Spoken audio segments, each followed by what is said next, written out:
శ్రీ గురుభ్యో నమః. గురు పౌర్ణమికి సప్తాహాలు పూర్తి చేసుకునే క్రమంలో ఈరోజు 5వ సప్తాహంలోని 5వ రోజు పారాయణ చేసుకోబోతున్నాం. ఓం సమర్థ సద్గురు శ్రీ సాయినాథాయ నమః. శ్రీ సాయి లీలామృతం అధ్యాయం 20. సాయి నాటిన కల్పవృక్షాలు.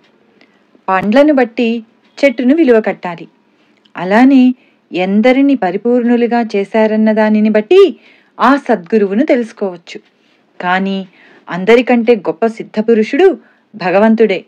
ఆయన అన్ని మతాలకు చెందిన ఎందరిని అనంతమైన కాలగతిలో తన ప్రతిరూపాలుగా చేసి భూమిపై ప్రతిష్ఠించాడో ఎవరు చెప్పగలరు? కానీ ఆయన దీనికంతటికీ కర్తృత్వం ఎన్నడూ వహించరు. అన్నీ తానే చేస్తున్న సంగతి జీవులకు తెలియనివ్వరు. సద్గురువులలోకెల్లా అగ్రేసరులైన సాయిబాబా వలన ఎందరు పూర్ణ పురుషులయ్యారో స్పష్టంగా తెలియడం లేదు. పొద్దుగుంకిన కొద్దీ నక్షత్రాలు ఒక్కొక్కటే ఆకాశంలో ప్రకటమైనట్లు కాలం గడుస్తుంటే శ్రీ సాయి వలన పూర్ణులైన వారి సంగతులు ఒక్కొక్కటే బయటకొస్తున్నాయి. సాయి రెండవసారి షిరిడీకి వచ్చే ముందు గాడ్గి మహారాజను సిద్ధపురుషుని రూపొందించిన విషయం చూచాము. శ్రీ ఉపాసనీ బాబా పాండిత్యానికి భక్తికి ప్రఖ్యాతి చెందిన మహారాష్ట్ర బ్రాహ్మణ ఉపాసనీ కుటుంబంలో మే 5, 1870న సట్నాలో జన్మించాడు కాశీనాథ్. బడి చదువులు విడిచి కాలమంతా సంధ్యావందనం, యోగాభ్యాసం, విష్ణు సహస్రనామ పారాయణలో గడిపేవాడు. వివాహం చేశాక కూడా అతనిలో మార్పే లేదు. సరికదా ఒకనాడు ఇల్లు విడిచి కాలినడకన నాసిక్ చేరాడు. 2 నెలల తర్వాత తల్లికి జబ్బు చేసిందని తెలిసి తిరిగి వచ్చిన కొద్ది కాలానికే అతని భార్య, తల్లి మరణించారు. పెద్దలు 2వ వివాహం చేసినా మళ్ళీ ఇల్లు విడిచి వెళ్ళిపోయి ఎన్నో కష్టాలోర్చి సాధు సాంగత్యం చేస్తూ ఉండేవాడు. తర్వాత మళ్ళీ స్వగ్రామమైన సట్నాకు వెళ్తుండగా ఒక అడవిలో ఒక కొండ మీద గుహ కనిపించింది. అందులో కూర్చొని ప్రాయోపవేశం చేయదలచి ఒక పెద్ద చెట్టు పైకెక్కి అందులో దూకాడు. అక్కడ నిరంతరం జపం చేస్తూ త్వరలో బాహ్య స్మృతి కోల్పోయాడు. ఒకనాడు మెలకువ వచ్చినప్పుడు ఒక దివ్య దర్శనమైంది. పక్కన ఎవరో నిల్చొని అతని చర్మం వలుస్తున్నారు. భయపడి కళ్ళు తెరిచేసరికి ఎవరూ లేరు. మళ్లీ బాహ్యస్మృతి కలిగేసరికి విపరీతమైన దాహమేసింది. పక్కనే వాన నీరు చిన్న మడుగు కట్టి ఉంటే తాగి వాటితో శరీరం తుడుచుకున్నాడు. 4వ రోజు మరో దర్శనమైంది. దప్పికతో తానొక కాలువ దగ్గరికి వెళ్తున్నాడు.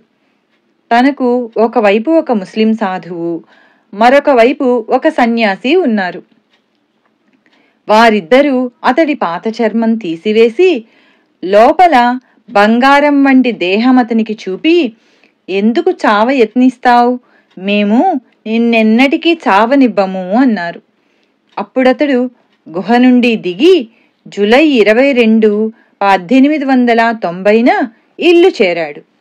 ఎన్నో నెలల తరబడి తాను సమాధి స్థితిలో ఉన్నట్లు తెలుసుకున్నాడు. 1 సంవత్సరంలోగా అతని తండ్రి, తాత, 2వ భార్య మరణించారు. కుటుంబం అప్పుల పాలు అయ్యేసరికి లోకమాన్య బాలగంగాధర తిలక్ గారు ఆదుకున్నారు. తర్వాత అతడు వైద్యం అభ్యసించి అమరావతిలో గొప్ప వైద్యుడై శ్రీమంతుడయ్యాడు. కానీ వ్యాపారంలో అంతా నష్టపోయాడు. బంధువులు 3వ వివాహం చేశాక ఆ దంపతులు యాత్రలు చేశారు. ఓంకారేశ్వర్లో అతడు తీవ్ర సమాధి స్థితిలో ఉండగా భార్య భయపడి నీరు చల్లి మేల్కొల్పింది. అప్పటి నుండి అతనికి గాలి పీల్చడం ఎంతో కష్టమయ్యేది. నిద్రపోతే శ్వాస నిలిచిపోయేది. ఏ వైద్యానికి ఆ బాధ తగ్గలేదు. చివరకు యోగంలో వచ్చిన బాధను యోగ పూర్ణులే తొలగించగలరని తలచి భార్యను ఇంట వదిలి 1911లో అట్టి వారిని వెతుకుతూ బయలుదేరాడు కాశీనాథ్. అతడు రాహురిలో యోగి కులకర్ణిని దర్శిస్తే ఆయన, నీవు మంచి స్థితిలో ఉన్నావు, నిన్ను సాయిబాబా మాత్రమే ఉద్ధరించగలరు అన్నారు. కాని సాయి ముస్లిం అని తలచి వారిని దర్శించలేదు కాశీనాథ్. తర్వాత దారిలో ఒక వృద్ధుడు కనిపించి, చన్నీరు తాగవద్దు, వేడి నీరు మాత్రమే తాగు అని చెప్పాడు. అతడు ఆ మాట లెక్కపెట్టక వేరొక చోట నీరు త్రాగడానికి కాలువకు వెళ్తుంటే ఆ వృద్ధుడే మళ్లీ ఎదురై మందలించి పక్క గ్రామంలో వేడి నీరు త్రాగమని ఆదేశించి అంతర్ధానమయ్యాడు. కాశీనాథుడు ఆశ్చర్యపడి అలానే చేశాడు. బాధ చాలా వరకు తగ్గింది. తర్వాత అతడు ఖేడ్గాంబేట్లో దత్తావతారంగా ప్రసిద్ధికెక్కిన శ్రీ నారాయణ మహారాజును దర్శించాడు. ఆయన అతనికి తాంబూలమిచ్చి, నీవు లోపల బయట బంగారం పూసినట్లు మంచి యోగ స్థితిలో ఉన్నావు, నీవు కోరదగినది ఏమీ లేదు అన్నారు. అతని బాధ మాత్రం తగ్గలేదు. అతడు మరలా యోగి కులకర్ణిని దర్శించాడు. ఆయన వెనుకటి సలహానే ఇచ్చాడు. గత్యంతరం లేక జూన్ 27, 1911 షిరిడీ చేరాడు కాశీనాథ్. 2 రోజులు సాయి సన్నిధిలో ఉండడంతోనే అతని బాధ మటుమాయమయ్యింది. అయినా అతనికి ఫకీరు సన్నిధి దుర్భరమనిపించి తిరిగి వెళ్ళడానికి అనుమతి కోరాడు. నీవు వెళ్ళవద్దు, వెడితే 8వ రోజుకు రావాలి అన్నారు బాబా. ఆ మాట అతనికి నచ్చలేదు. అప్పుడు సాయి, సరే వెళ్ళు, నేను చేసేది చేస్తాను అన్నారు. కాశీనాథుడు పట్టుదలతో ఎంత వేగంగా నడిచినా 8వ రోజుకు 20 మైళ్లలోనున్న కోపర్గాం చేరాడు. అక్కడ ప్రథమంగా షిరిడీ పోతున్న భక్తులు బలవంతాన అతనిని తోడుగా తీసుకువెళ్లారు. సాయి అతణ్ణి చూస్తూనే నవ్వి, నీవు వెళ్ళి ఎన్ని రోజులయింది అన్నారు. 8 రోజులయ్యింది అన్నాడు కాశీనాథ్. అప్పుడతనిని వాడాలో ఉండమని బాబా ఆజ్ఞాపించారు. ఈసారి అతడు ఆయన మాటకు తల ఒగ్గాడు. షిరిడీలో నిత్యము భక్తుల అనుభవాలు వినడంతో అతని మనస్సు క్రమంగా మారింది. ఒకరోజు బాబా అతని వైపు చూచి నవ్వుతూ భక్తులతో ఇలా అన్నారు. ఒకప్పుడు ఒక స్త్రీ గర్భిణి అయి కొన్ని సంవత్సరాలైనా ప్రసవించలేదు. ఆమెను వేడి నీరు మాత్రమే త్రాగమని చెప్పాను.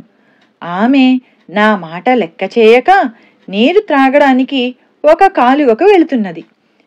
ఆమె గర్భంలోని బిడ్డలు నశిస్తారేమోనని నేను ఆమెను మరలా మందలించాను. పక్క గ్రామంలో వేడి నీరు త్రాగాక ఆమెకు ఆ బాధ చాలా వరకు తగ్గింది అన్నారు. తనకు 2 సార్లు దర్శనమిచ్చిన వృద్ధుడు సాయి ఏనని గుర్తించి పులకించాడు కాశీనాథ్. తర్వాత బాబా, కొన్ని వేల సంవత్సరాలుగా మనిద్దరికీ రుణానుబంధం ఉన్నది అని ఒక బావి పక్క చెట్టు మీద 2 పక్షులుండేవి.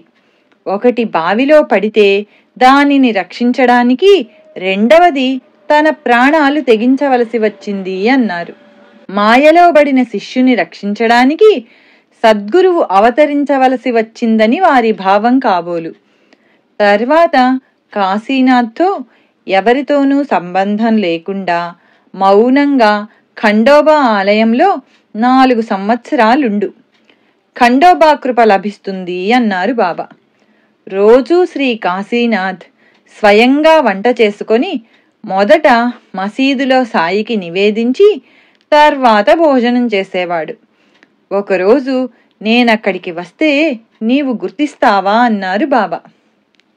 అతడికి ఏమీ అర్థం కాలేదు.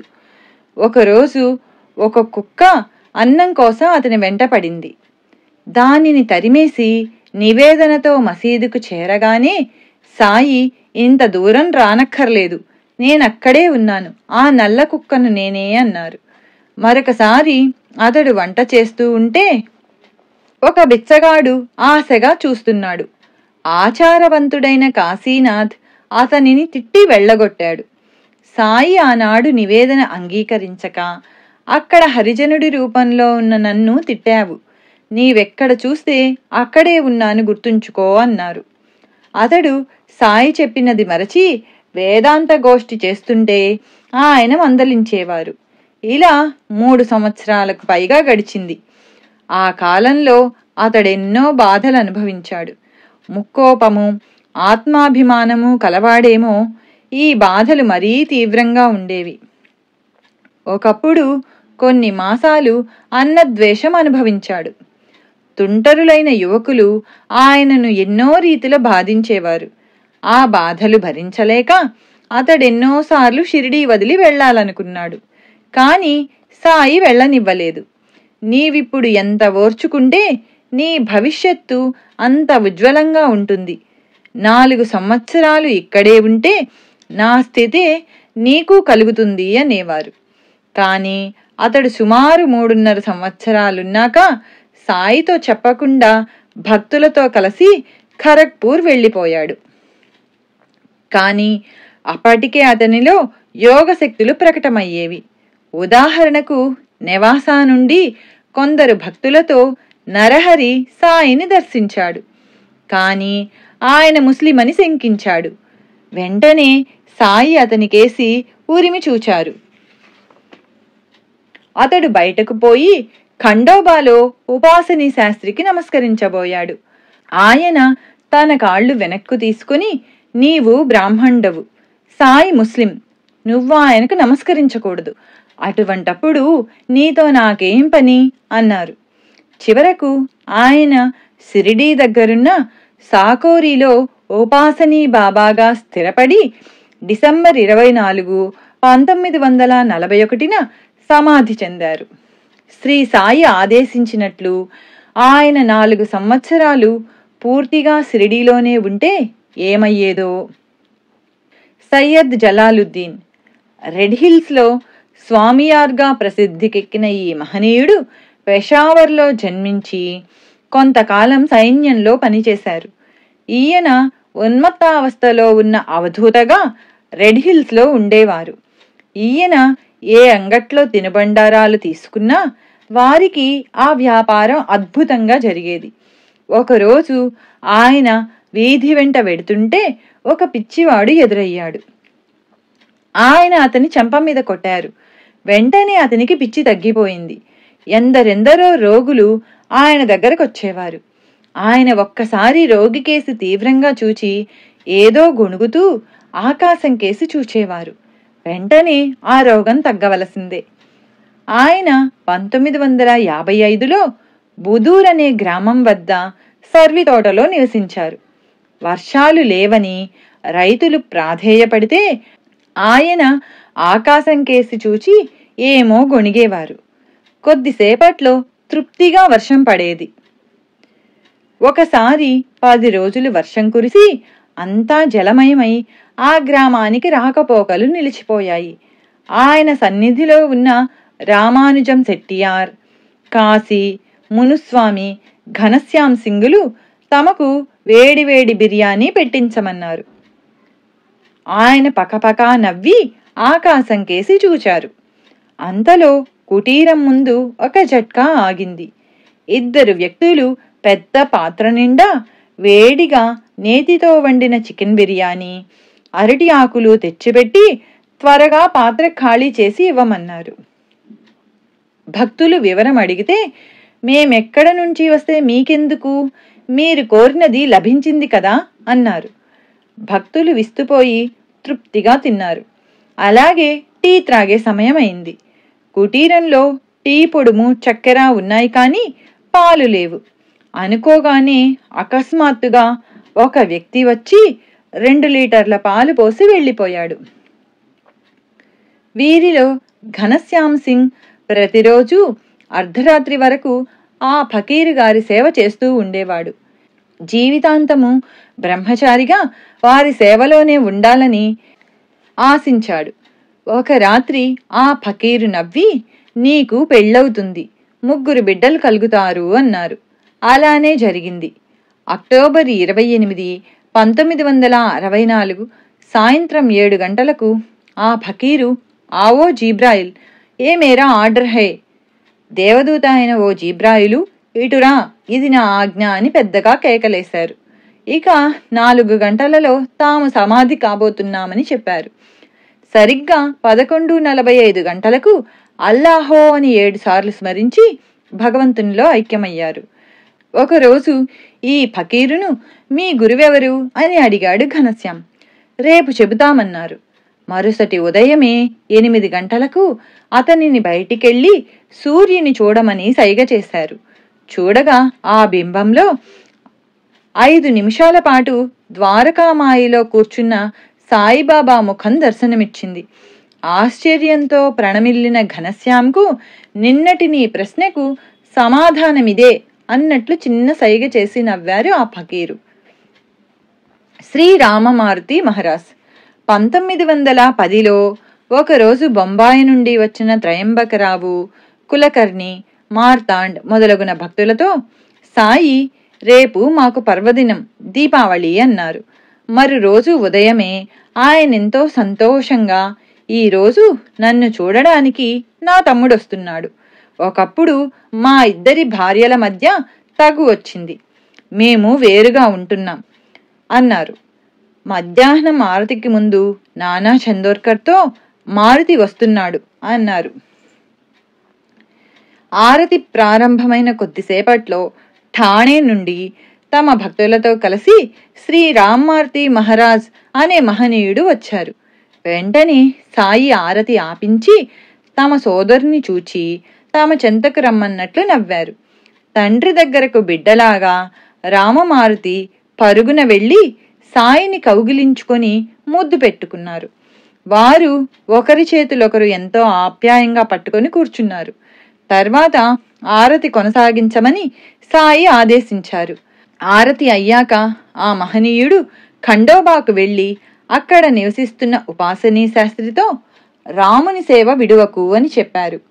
అక్కడ తమ భక్తులను సాయికి నైవేద్యంగా సీరా అంటే రవ్వకేసరి తయారు చేయించారు. ఈలోగా బాబా వద్దకు భక్తులెందరో తమ నైవేద్యాలను తెచ్చి సమర్పించారు. ఉండండి, ఈరోజు మొదట నా తమ్ముడిచ్చే నైవేద్యం తీసుకోవాలి అని కొద్దిసేపు వేచి ఉన్నారు బాబా. అది రాగానే ఎంతో సంతోషంగా దానిని కొంచెం తిని తర్వాత మిగిలిన నైవేద్యాలు తీసుకున్నారు.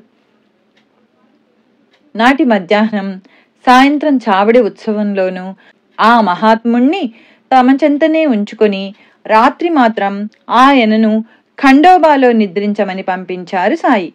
ఈ రీతిన తన తమ్ముని 14 రోజులు తమ చెంత నుంచుకొని పంపించారు సాయి.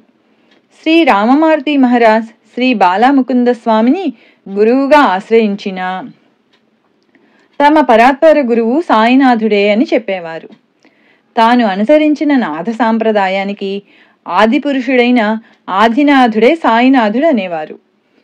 వీరు సెప్టెంబర్ 28, 1918 మహాసమాధి చెందారు. బహుశా ఎన్నో జన్మలుగా తమ శిష్యుడిగా ఉంటున్న మారుతి మహారాజ్ ఈ జన్మలో వేరొక గురువును ఆశ్రయించడాన్నే వారి భార్యల తగవుగా సాయి అభివర్ణించారేమో. ఇక్కడ భార్యలు అంటే మనస్సులు. శ్రీ శాంతవంజీ మహారాజ్ వీరు గుజరాత్లో గొప్ప మహనీయులు. వీరు సాధక దశలో చాలా కాలం హిమాలయాలలో ఉండి తర్వాత గంగా తీరంలో బ్రహ్మచారిగా 30 సంవత్సరాలు తీవ్రమైన గాయత్రి ఉపాసనలో గడిపారు. వారొకసారి తమ అనుభవం ఒకటి చెప్పారు. నేనొకప్పుడు పాలనపురం వద్ద బలరామ క్షేత్రంలో గాయత్రి సాధన చేస్తున్నాను. ఒకసారి మనస్సెంతకు ఏకాగ్రమవలేదన్న నిరాశతో నదిలో దూకి ఆత్మహత్య చేసుకోదలచాను. ఒక శివమందిరంలో దేవిని ప్రార్థించి గాయత్రిని స్మరించి నదిలో దూకబోతుండగా ఒక ఫకీరు నా వద్దకొచ్చారు. ఎంతో తేజోవంతమైన కళ్ళు, గడ్డము కల ఆయన ఎంతో మధురంగా నవ్వుతూ వచ్చి నా చేయి పట్టుకొని తమ వెంట రమ్మన్నారు. నేను మంత్రముగ్ధుడనై వారి వెనుకనే నడిచాను.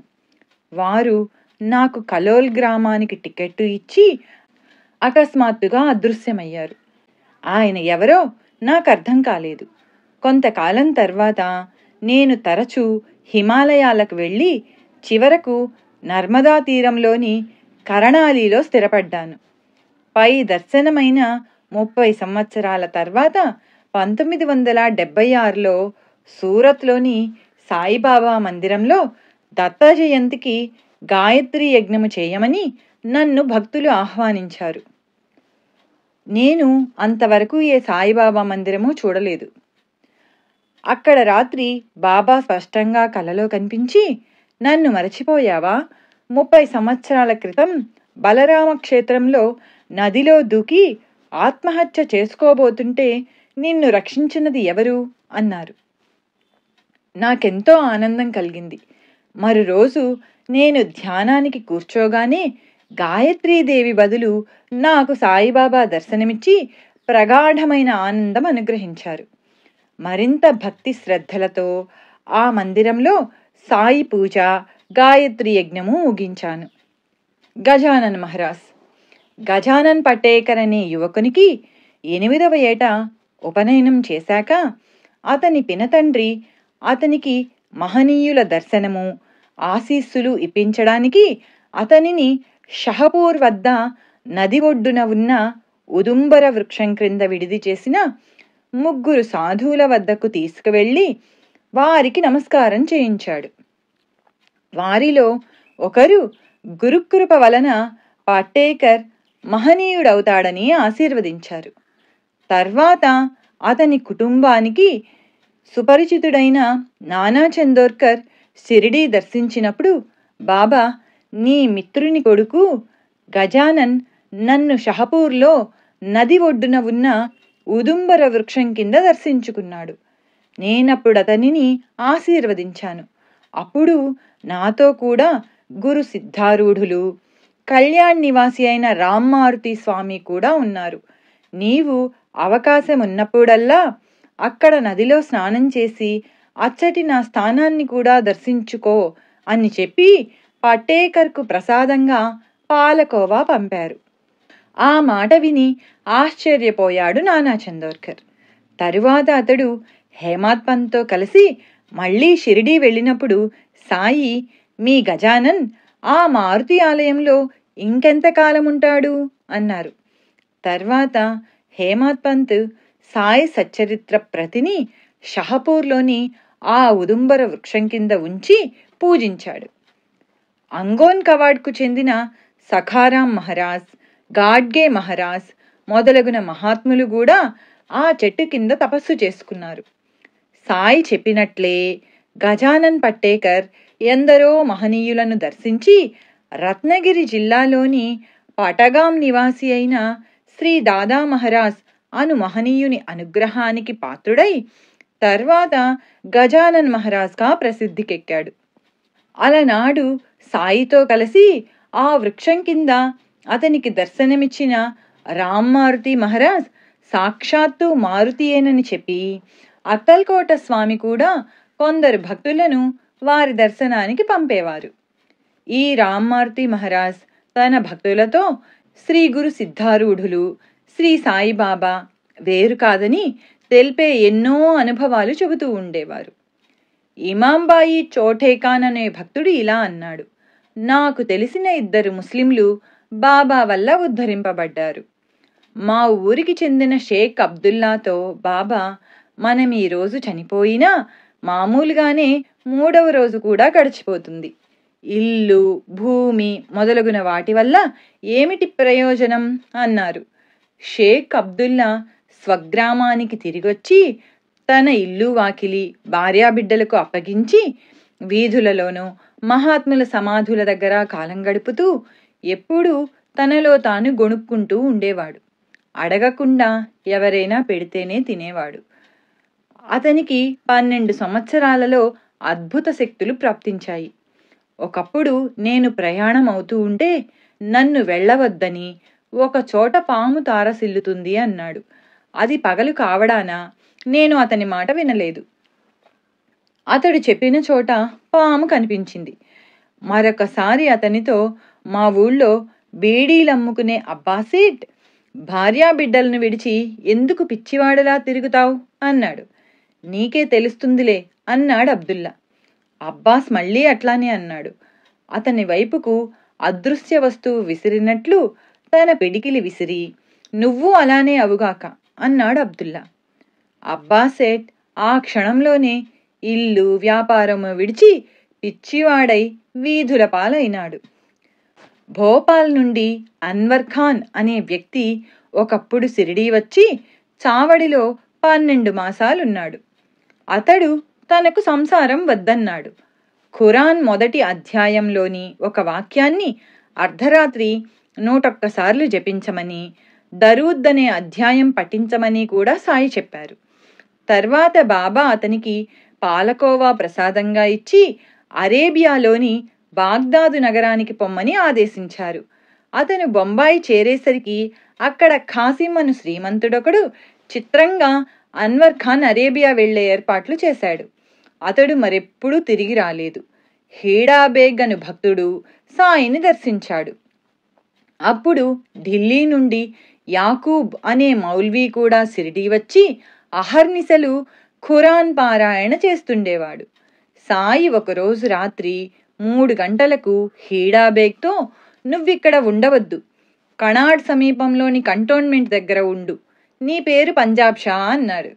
అతడు కనాడ్లో గొప్ప హకీంగా పేరు పొందాడు. శ్రీ సచ్చిదానంద సమర్థ సద్గురు సాయినాథ్ మహారాజ్ కీ జై. శ్రీ సాయి లీలామృతం అధ్యాయం 20 సాయి నాటిన కల్పవృక్షాలు సంపూర్ణం. ఓం సమర్థ సద్గురు శ్రీ సాయినాథాయ నమః.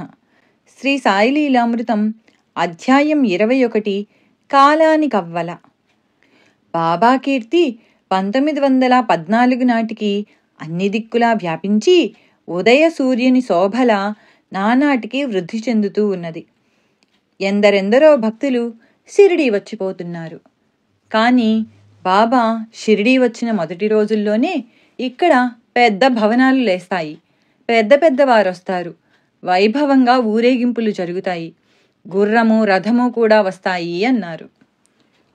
ఆ పిచ్చి ఫకీరు ఆలోచనలకు అందరూ నవ్వుకున్నారు. కానీ 1914 నాటికి ఇవన్నీ నిజాలయ్యాయి. ఒకరోజు జోగ్ భార్యకు ఊరి బయట వేప చెట్టు పక్కనున్న జాగా చూపి, ఇది మా స్థలము, ఇక్కడొక భవనం లేస్తుంది, మేమక్కడే ఉంటాము, పెద్దలు నన్నక్కడ కనిపెట్టుకొని సేవలు చేస్తారు అన్నారు. ఆమెకు ఆ మాటలు అర్థం కాలేదు. బాబా అప్పుడప్పుడు ఉబ్బసంతో బాధపడుతూ ఉండేవారు. అది వచ్చినప్పుడు ఆయన ఆహారం కూడా తీసుకోలేకపోయేవారు. సంకల్ప మాత్రాన భక్తుల వ్యాధులు తగ్గించగల ఆయన అలా బాధపడడం చిత్రమే. అనుభవించి తీరవలసిన కర్మఫలాన్ని భక్తులు అనుభవించలేనప్పుడు వారి జబ్బులు ఆయన స్వీకరించేవారు. భక్తులపై తమకు గల ప్రేమను వారికలా తెలిపి వారి భక్తి శ్రద్ధలను బలపరచి ఆయన ఉద్ధరిస్తారు. అయినా ఆయన ఆ బాధలు అనుభవిస్తున్నప్పుడు చూచిన భక్తుల ఆందోళన, నిస్సహాయతలు వాళ్లలోని మానవత్వాన్ని పెంచుతాయి. అంటే వారి యొక్క అస్వస్థత కూడా భక్తులకు శిక్షణే. 1915వ సంవత్సరంలో ఆయన అలా బాధపడుతుంటే చూడలేక పురందరే ఏడ్చేశాడు. సాయి, ఎందుకు ఏడుస్తావు? 3-4 రోజులలో తగ్గిపోతుంది. 2 రోజుల క్రిందటే నిన్ను రమ్మని వ్రాయమని కాకాతో చెప్పాను అన్నారు. నిజానికి అతను వ్రాసే లోపలే, నీవు వ్రాయవద్దు, అతడే వస్తున్నాడు అన్నారు బాబా. సరిగ్గా అప్పుడే అక్కడ పురందరే హృదయంలో షిరిడీ వెళ్లాలన్న ప్రేరణ కలిగినది. తర్వాత ఆయన చెప్పినట్లే ఆ బాధ తగ్గిపోయింది. బాబా తమకు జబ్బు చేసినప్పుడు సామాన్యంగా మందు భిక్ష తీసుకునేవారు కాదు. అయినా ఆ భిక్షపై జీవించే జీవుల కోసం ఆయన విధిగా భిక్షకెళ్లేవారు. నడవలేనప్పుడు తమను పట్టుకొని భిక్షకు లెండికి తీసుకెళ్లమనేవారు. అయినా వారిలో దైన్యము, అసహాయత కనిపించేవి కావు. ఒకసారి ఒక భక్తుడు ఒక చక్రాల కుర్చీ సమర్పించాడు, కానీ ఆయన దానిని ఎన్నడూ వాడలేదు. అరుదుగా ఆయనే చికిత్స చేసుకునేవారు. ఒకసారి కండ్ల కలక వస్తే మిరియాలు నీటిలో నూరి ఆ ముద్దను కళ్ళలో పెట్టుకున్నారు. త్వరలో ఆ బాధ తగ్గిపోయింది. ఒక్కొక్కప్పుడు మలబద్ధకానికి సోనాముఖి కషాయం కాచి భక్తులకిచ్చి సాయి కూడా సేవించేవారు. 1916వ సంవత్సరంలో ఒక వింత జరిగింది. విజయదశమికి వచ్చిన భక్తులతో సిరిడి వీధులు కిటకిటలాడుతున్నాయి. నాటి సాయంత్రం అందరూ పూజా ద్రవ్యాలు తీసుకుని మేళతాళాలతో ఊరి పొలిమేరకు వెళ్ళి సీమోల్లంఘనం పూజ చేసి వస్తున్నారు. పూర్వం రాజులు ఆ రోజున దిగ్విజయానికి బయలుదేరి పొలిమేరలు దాటేవారని చెబుతారు. అందరూ శమీపత్రము, ఆలింగన నమస్కారాలు ఇచ్చిపుచ్చుకొని పాతద్వేషాలు మరచి నాటి నుండి పరస్పరం ప్రేమభావం వహిస్తారు. అలా సీమోల్లంఘనం చేసి అందరూ తిరిగి వస్తుండగా బాబా ఉగ్రులై తమ తలకున్న రుమాలు, కఫ్ని, లంగోట తీసి ధునిలో పారేసి అగ్నికణాల వంటి కళ్ళతో మసీదు ముంగిట నగ్నంగా నించున్నారు. వారిలో ఒక దివ్యమైన వర్చస్సు ప్రస్ఫుటమైంది. మూఢులారా, ఇప్పుడు చూచి నేను హిందువునో ముస్లింనో తేల్చుకోండి అని కేకలేశారు. అందరూ భయపడిపోయారు. చివరకు కుష్ఠురోగి భాగోజీ సాహసించి ఆయన నడుముకు లంగోటా చుట్టి, బాబా శుభమా అని సీమోల్లంఘనం జరుగుతూ ఉంటే మీరెందుకిలా భక్తులను భయపెడతారు అన్నాడు. కానీ సాయి సట్కా నేలకేసి కొడుతూ, ఈ దినమే నా సీమోల్లంఘనం అని కేకలేశారు. ఆ మాటలు ఎవరికీ అర్థం కాలేదు. నాడు చావడి ఉత్సవం జరగదని భక్తులు తలచారు. కానీ కొంతసేపటికి బాబా శాంతించి గుడ్డలు ధరించి తమ ఆసనంపై కూర్చున్నారు. రాత్రి 11 గంటలకు జరిగిన చావడి ఉత్సవంలో మామూలుగా పాల్గొన్నారు. తర్వాత కొద్ది కాలానికి స్థానిక భక్తుడు రామచంద్ర పాటిల్కు జబ్బు చేసి ఎన్ని చికిత్సలు చేసినా తగ్గలేదు. అతడు భయంతో సాయిని స్మరిస్తున్నాడు. ఒక రాత్రి అతనికి బాబా సాక్షాత్కరించారు. ఆయన పాదాలపై పడి తన అంతిమ ఘడియ ఎప్పుడో చెప్పమని పాటిల్ కోరాడు. భయం లేదు, మృత్యుదేవత ఉత్తర్వు రద్దయింది. త్వరలో నీ జబ్బు తగ్గుతుంది. కానీ నాకు తాత్యా గురించే ఆందోళనగా ఉన్నది. అతడు 1918వ సంవత్సరం విజయదశమి రోజున మరణించవలసి ఉన్నది. ఈ సంగతి ఎవ్వరికీ చెప్పవద్దు అన్నారు బాబా. రామచంద్ర పాటిల్ కొద్ది రోజులలో కోలుకున్నాడు. కానీ తాత్యా గురించి కలత చెంది ఆ విషయం బాలాషింపీకి మాత్రం చెప్పాడు. బాబా తాము సంకల్పించిన కార్యాలు నెరవేర్చమని ఎవరినీ అర్థించరు, ఆజ్ఞాపించరు. భగవంతుడే ఆయన యజమాని. ఆయన ఎవరిని అర్థించాలి? అంతటా నిండిన అన్ని జీవుల చైతన్యమే ఆయన కనుక ఆయన సంకల్పమే వ్యక్తుల మనస్సులను, పరిస్థితులను ఆదేశించి నెరవేర్చేది. నాగపూర్కు చెందిన కోటీశ్వరుడు బాబూసాహెబ్ బూటి ఒకనాడు సిద్ధపురుషుడైన హజరత్ తాజుద్దీన్ బాబా గారిని దర్శించాడు. ఆయన, నీవిక్కడికి ఎందుకొచ్చావు? నీ గురువు షిరిడీలో నీకోసం వేచియున్నాడు, త్వరగా వెళ్ళు అన్నారు. అతడు త్వరలో సాయిని దర్శించి ఆయన దివ్య మహిమకు మంత్రముగ్ధుడై తరచూ షిరిడీలో ఎక్కువ కాలం ఉండసాగాడు. కనుక అక్కడే ఒక భవనం నిర్మించుకోదలిచాడు. అతడు ఒక రాత్రి దీక్షిత్వాడాలో నిద్రిస్తుంటే కలలో బాబా కనిపించి షిరిడీలో ఒక భవనము, అందులో ఒక పూజా మందిరము నిర్మించమని ఆజ్ఞాపించారు. అతడికి మెలకువ వచ్చి చూచేసరికి పక్కనే శ్యామ కలవరిస్తూ కన్నీరు కారుస్తున్నాడు. నిద్రలేపి కారణమడిగితే స్వప్నంలో బాబా కనిపించి, ఒక భవనము, మందిరము నిర్మించండి, నేనక్కడుండి అందరి కోరికలు తీరుస్తాను అని స్పష్టంగా చెప్పారు. అందుకు నాకు భావోద్రేకం కలిగింది అన్నాడు శ్యామ. శ్యామ, కాకా దీక్షితుల సహాయంతో ప్లాను గీయించి బాబా అనుమతి ఆశీర్వచనము పొందాడు బూటి. వెంటనే పని ప్రారంభమై త్వరగా క్రింది అంతస్తు పూర్తయింది. సాయి నిత్యము లెండీకి వెళ్ళి వచ్చేటప్పుడు తగిన సూచనలిస్తూ ఉండేవారు. పూజామందిరంలో మురళీధరుని ప్రతిష్టకు ఒక వేదిక నిర్మించాలన్నాడు బూటి. బాబా, అది పూర్తి కాగానే అందులో నేనే ఉంటాను. మనమందరం అక్కడే ఆడుకుంటూ ఆలింగనం చేసుకుంటూ ఆనందంగా ఉందాం అని చిన్నగా నవ్వారు. ఆ క్షణమే పరమ పవిత్రమని టెంకాయ కొట్టి పని ప్రారంభించారు. మురళీధరుని విగ్రహం చేయమని శిల్పులను నియమించారు. భవనం కట్టుబడి సక్రమంగా సాగుతున్నందుకు బూటి పొంగిపోయాడు.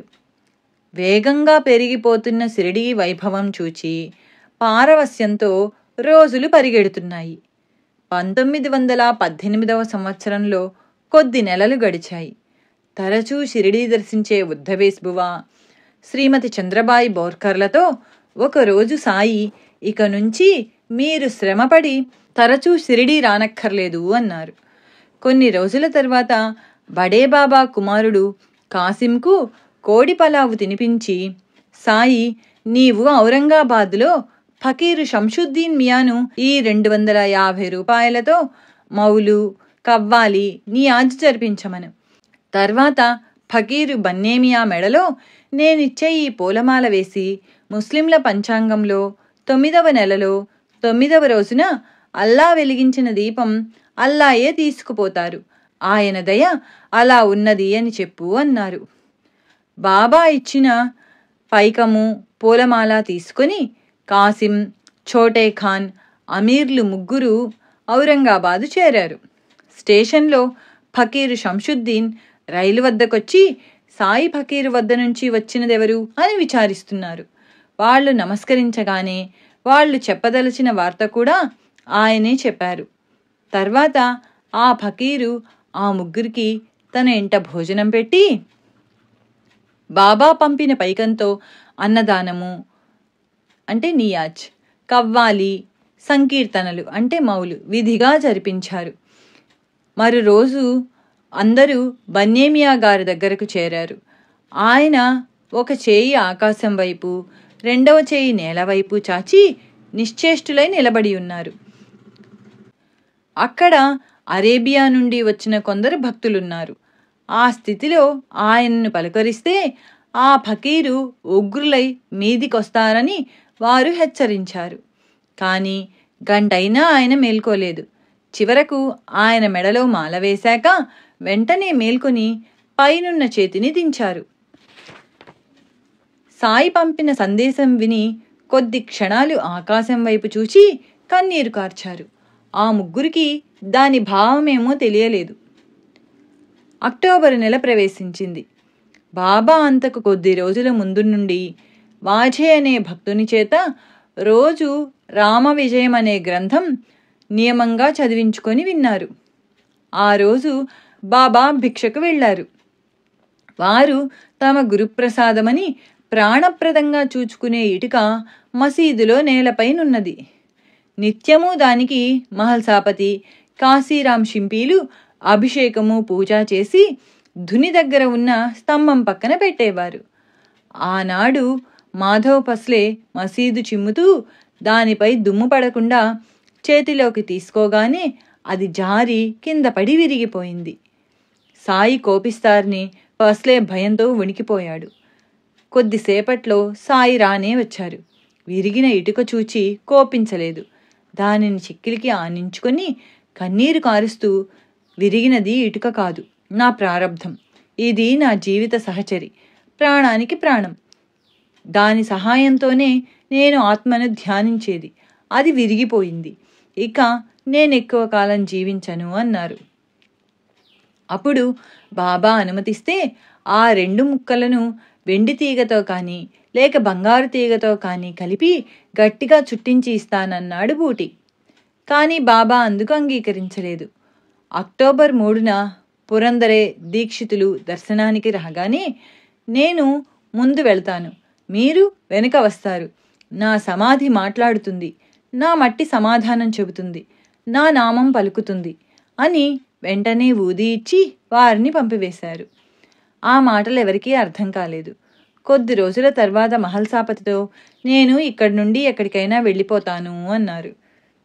నవరాత్రులు ఆరంభమవుతూనే తాత్యాకు భయంకరమైన జబ్బు చేసింది. అతడు మసీదుకు కూడా వెళ్ళలేకపోయాడు. బాబాకు కూడా తీవ్రంగా జ్వరమొచ్చి రోజురోజుకి ఆయన ఆరోగ్యం క్షీణిస్తోంది. బూటీవాడాను పావనం చేయకుండానే బాబా సమాధి అవుతారని భక్తులు భయపడ్డారు. అయినా ఆయన నిత్యము తాత్యాకు ఊది పంపేవారు. ఒకరోజు భోజనానికి అతనిని మసీదుకు రమ్మని పాయసం తినిపించారు. అతడెంతో కష్టపడి మింగాడు. అప్పుడు అతని నొసట విభూది పెట్టి, తాత్యా, మొదట మనిద్దరి కోసం 2 ఊయలలు తెప్పించాను. కానీ మరలా మనస్సు మార్చుకున్నాను. నేను ఒక్కడినే వెళ్తున్నాను. నువ్వింటికి వెళ్ళు అని అతన్ని పంపేశారు. ఇక్కడ ఊయల అంటే సమాధి అని అర్థం. సాయి దృష్టిలో మృత్యువంటే తాత్కాలికమైన నిద్ర. జీవులు మరలా జన్మించవలసిందే కదా. బయాజా మామి తన బిడ్డడైన తాత్యాను, సాయిని సమానంగా చూచింది కాదు, సాయినే ఎక్కువగా చూచుకున్నది. అందుకని బాబా అతనిని తమ మరొక రూపంగా ప్రేమించారు. ఒకే ఆత్మ 2 దేహాలుగా జీవించిన వారిద్దరూ మరణంలో కూడా విడిపోకూడదని బాబా తలచారు కాబోలు.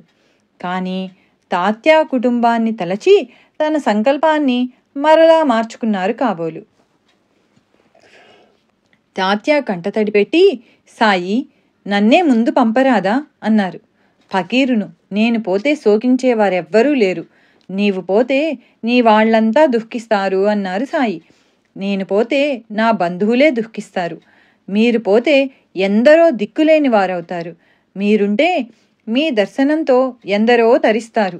నా జీవితం నాకు సాటి వారికి కూడా బంధమే అని వెక్కి వెక్కి ఏడుస్తున్నాడు తాత్య.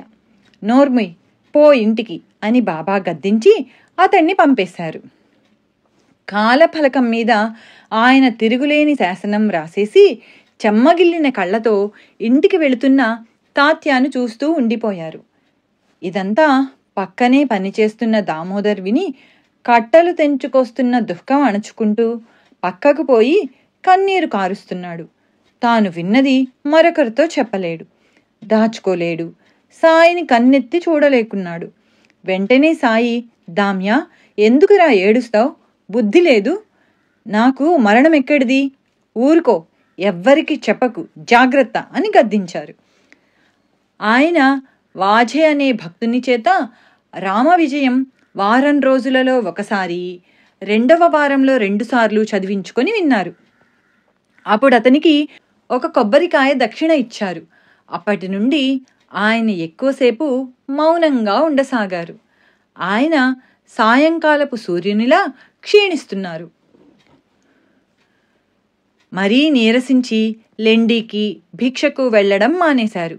బూటి, కాకా దీక్షిత్ ఎప్పుడూ ఆయన దగ్గరే ఉంటున్నారు. విజయదశమి ఇంకా వారమున్నదనగా కొందరు ఫకీర్లు ఒక బండి మీద ఒక పులిని గొలుసులతో కట్టి మసీదు వద్దకు తెచ్చారు. జబ్బుగా ఉన్న పులిని ఒక సర్కస్ కంపెనీ వద్ద చౌకగా కొని గ్రామాలలో ప్రదర్శించి ఆ ఫకీర్లు డబ్బు సంపాదించుకుంటున్నారు.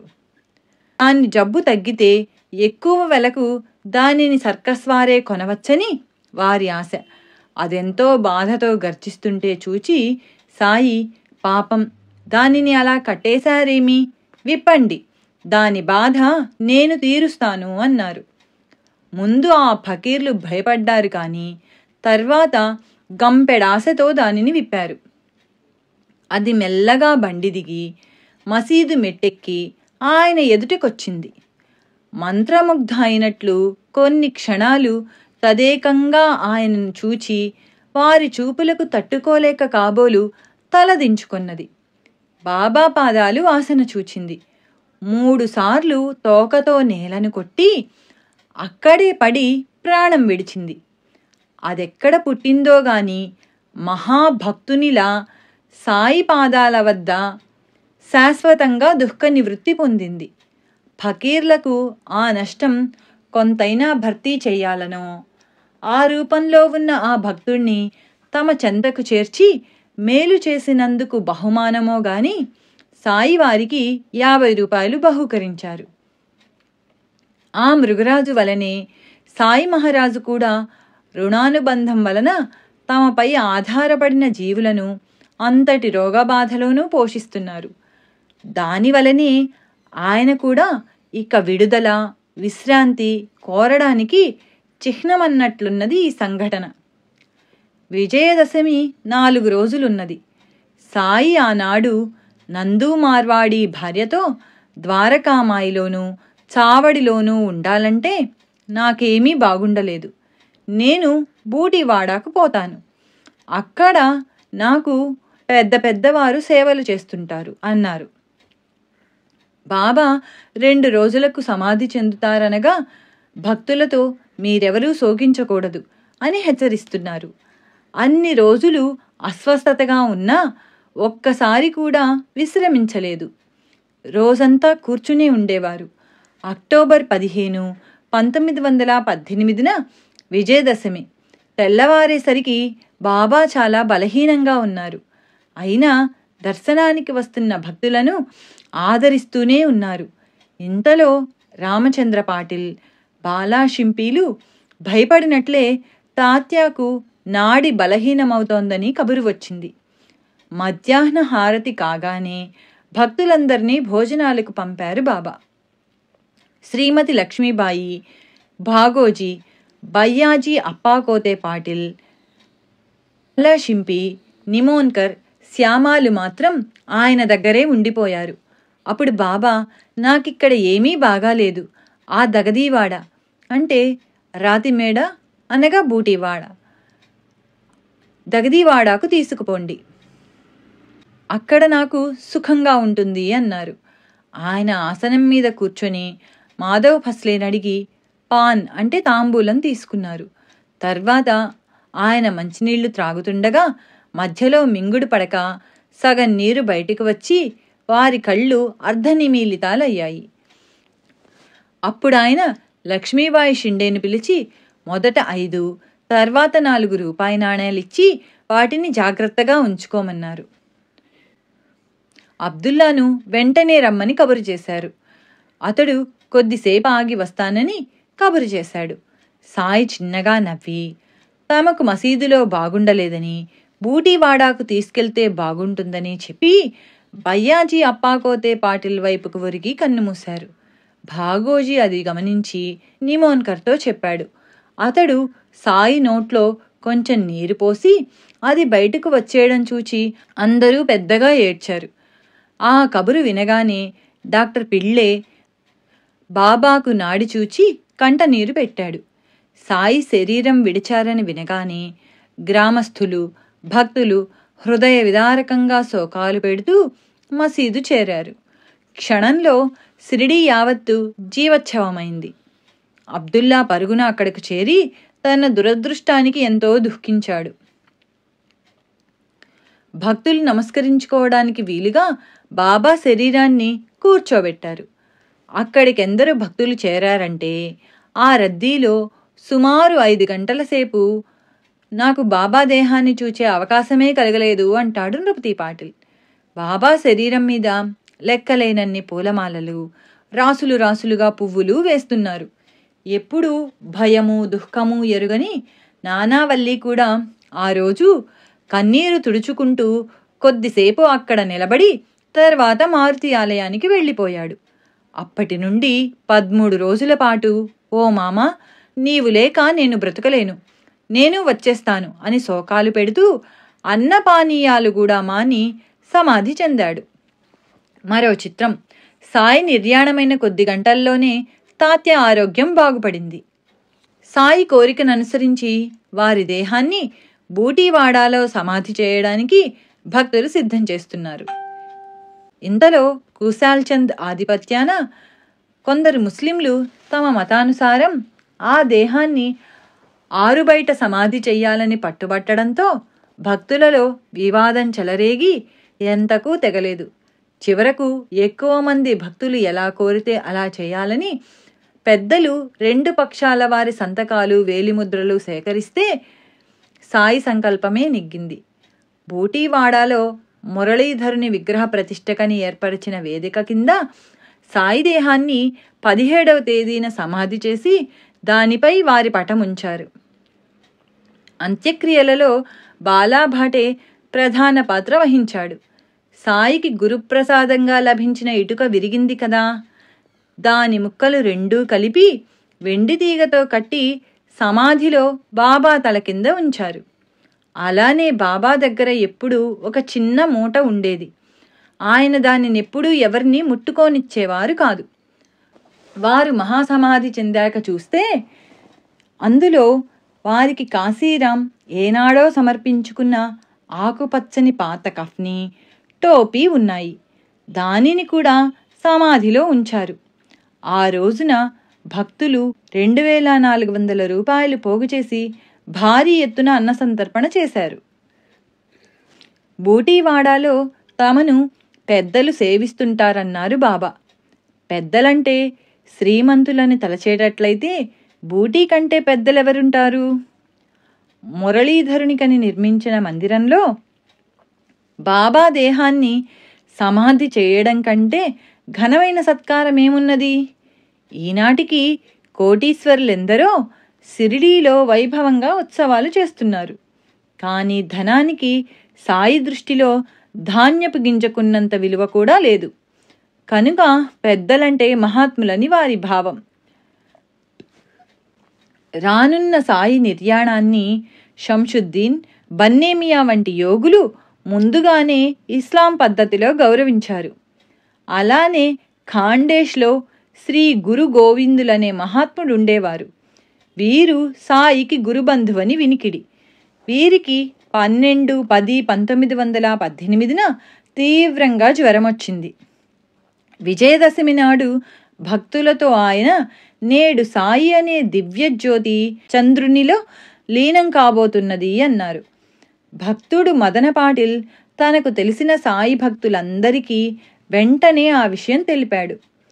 సాయి సమాధి చెందారని వినగానే శ్రీ గురుగోవిందులు తన శిష్యులందరినీ స్నానం చేయమన్నారు. ఈయన బాబాను ఆ గురుచంద్రులు అనేవారు. ఎందరికో దైవస్వరూపులుగా పూజింపబడిన మెహర్ బాబా, స్వామి ముక్తానంద వంటి ప్రముఖ సాధువులెందరో సాయి సమాధిని దర్శించారు. స్వామి పూర్ణానంద గారితో వారి గురువు రాఖాడి బాబా షిరిడీలో 1 సప్తాహం సాయిని సేవించి ఆయన ప్రేరేపించిన చోట ఆశ్రమవాసివై ఉండు అని ఆదేశించారు.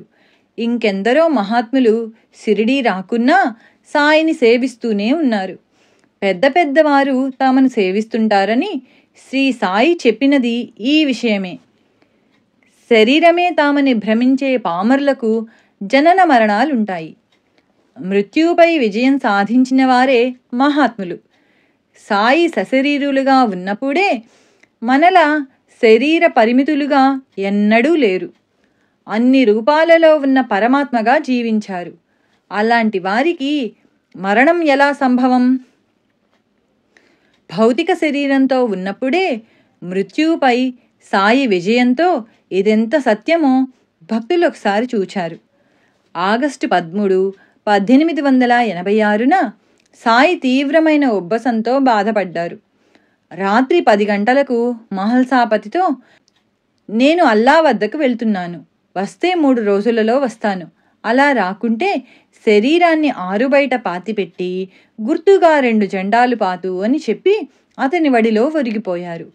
శ్వాస నాడి నిలిచిపోయాయి. సాయి మరణించారని తలచి జనం గుమిగూడారు. ఆ ఊరి కరణం పంచాయతీ కూడా జరిపించాడు. శవాన్ని ఇక ఎక్కువ సమయం ఉంచక అంత్యక్రియలు చేయాలని గ్రామస్తులు తొందర చేశారు. కానీ మహల్సాపతి పట్టుబట్టి 3 రోజులు సాయి తల తన ఒడిలో ఉంచుకొని కూర్చున్నాడు. మరో వంక అంత్యక్రియలు తమ తమ మతానుసారం చేయాలని హిందువులు, ముస్లింలు పట్టుబట్టారు. ఘర్షణ తప్పదనుకొని పక్క గ్రామాల వారు తమ పక్షాలను బలపరచుకోవాలని షిరిడీ చేరుకున్నారు. గ్రామాధికారికి దిక్కుతోచక పోలీసు పటేల్ ద్వారా అహ్మద్నగర్ జిల్లా కలెక్టర్కు కబురు చేశాడు. విదేశీయులమైన మేము ఏం చేసినా ప్రజలు ఉద్రిక్తులవుతారు. గ్రామ పెద్దలే ఎలాగో చక్కబెట్టండి. కానీ సాయి తిరిగి బ్రతికితే నాకు తెలపండి, దర్శిస్తాను. క్రీస్తు తప్ప మరెవ్వరూ మరణించాక తిరిగి జీవించలేదు అన్నాడు కలెక్టర్. గ్రామ పెద్దలు ఆ సంగతి ప్రజలకు తెలపక యుక్తిగా కలెక్టర్ ఏ క్షణాన్నైనా వచ్చి తగు చర్య తీసుకుంటారని, ఈలోగా త్వరపడి ఏమైనా చేస్తే శిక్షిస్తారని చెప్పాడు. ఆగస్టు 16, 1886 తెల్లవారుజామున 3 గంటలకు శరీరంలో నాడి శ్వాస ప్రారంభమై కొద్దిసేపట్లో సాయి లేచారు. భక్తుల సంతోషము, ప్రజల ఆశ్చర్యము వర్ణనాతీతం. శ్యామ మాత్రం ఆయనను, దేవా ఎక్కడికి పోయావు, ఏం చేశావు అని అడిగాడు. బాబా నవ్వి, అల్లా వద్దకెళ్ళాను. నేను మొదట తిరిగి రాదలచలేదు. కాని అల్లా నీవు చేయవలసినదెంతో ఉన్నది. బెంగాల్లో గదాధర్ అనే భక్తుడు నాలో కలవాలని ఆరాటపడుతున్నాడు. కాని అతని పుణ్యఫలం, అవతార కార్యం ఇంకా మిగిలాయి. నీవవి తీసుకుని అతన్ని విడుదల చేసి నీ స్థలానికి వెళ్ళు అన్నారు. నేను అలాగే చేశాను అన్నాడు. ఆశ్చర్యంతో శ్యామకు మాట పెగల్లేదు. తెల్లవారుతూనే సాయి ఎప్పటిలా తమ నిత్యకృత్యానికి ఉపక్రమించారు. ఖండయోగం సిద్ధించిన సాయికి ఇది ఒక లెక్క. ఈ వార్త తెలియగానే ఎందరో వచ్చి సాయిని దర్శించారు. వారిలో కలెక్టర్ ఒకడు. ఇంకో విశేషం, ఆ రోజు రాత్రి 1:02 శ్రీరామకృష్ణ పరమహంస నిర్యాణమయ్యారు. వారి అసలు పేరు గదాధరుడు. సమాధి చెందిన నాటి రాత్రి హనుమాన్ ప్రసాద్ జోషి ఇంటి గోడకు తగిలించిన బాబా పటం అకస్మాత్తుగాను నిష్కారణంగాను చాలాసేపు బాగా ఊగింది. విల్లేపార్లేలోని మాధవరావు దీక్షిత్ అను భక్తునికి కలలో నాసిక్లోనున్న ఒక గొప్ప యోగి మహాసమాధి చెందుతున్నట్లు కలవచ్చింది. అస్తమించిన సూర్యుడు మరలా ఉదయించాడు. బాబా సమాధి చెందిన మరుసటి తెల్లవారుజామునే పండరిపురంలో దాసగణకు స్వప్నంలో బాబా కనిపించి, మసీదు కూలిపోయింది. నూనె వర్తకులు, ఇతర వర్తకులు నన్నెంతో వేధించారు. అందుకే ఆ చోటు విడిచిపోయాను. ఆ విషయం చెప్పడానికే వచ్చాను.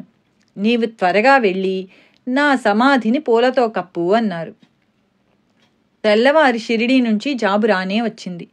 అతడు వెంటనే శిష్యులతో షిరిడీ చేరి సమాధి పూజ, ఏకాహము, అన్నదానము చేశాడు. సాయి ఆ రోజే ఉదయం లక్ష్మణ్ మామా జోషికి స్వప్నంలో కనిపించి, నేను మరణించాననుకుని ఈరోజు జోగ్ ఆరతి ఇవ్వడానికి రాడు. నీవు వచ్చి పూజ ఆరతి చెయ్యి అని చెప్పారు. అతడు వెంటనే వెళ్ళి సాయి దేహానికి ఆ సేవ జరిపించాడు. నాటి మధ్యాహ్నం మిగిలిన భక్తులతో కలిసి జోగ్ సాయి దేహానికి పూజ ఆరతి చేశాడు. బాబా చేతివేళ్లు తెరచి దక్షిణ అందులో పెట్టాడు. సమాధి అయిన 21 గంటల తర్వాత కూడా సాయి వేళ్లు బిగిసిపోకుండా సులువుగా తెరిస్తే తెరుచుకున్నాయి, మళ్లీ మూస్తే మూసుకున్నాయి. దశమి నాటి రాత్రంతా బూటీవాడాలో సమాధి తవ్వుతున్నారు.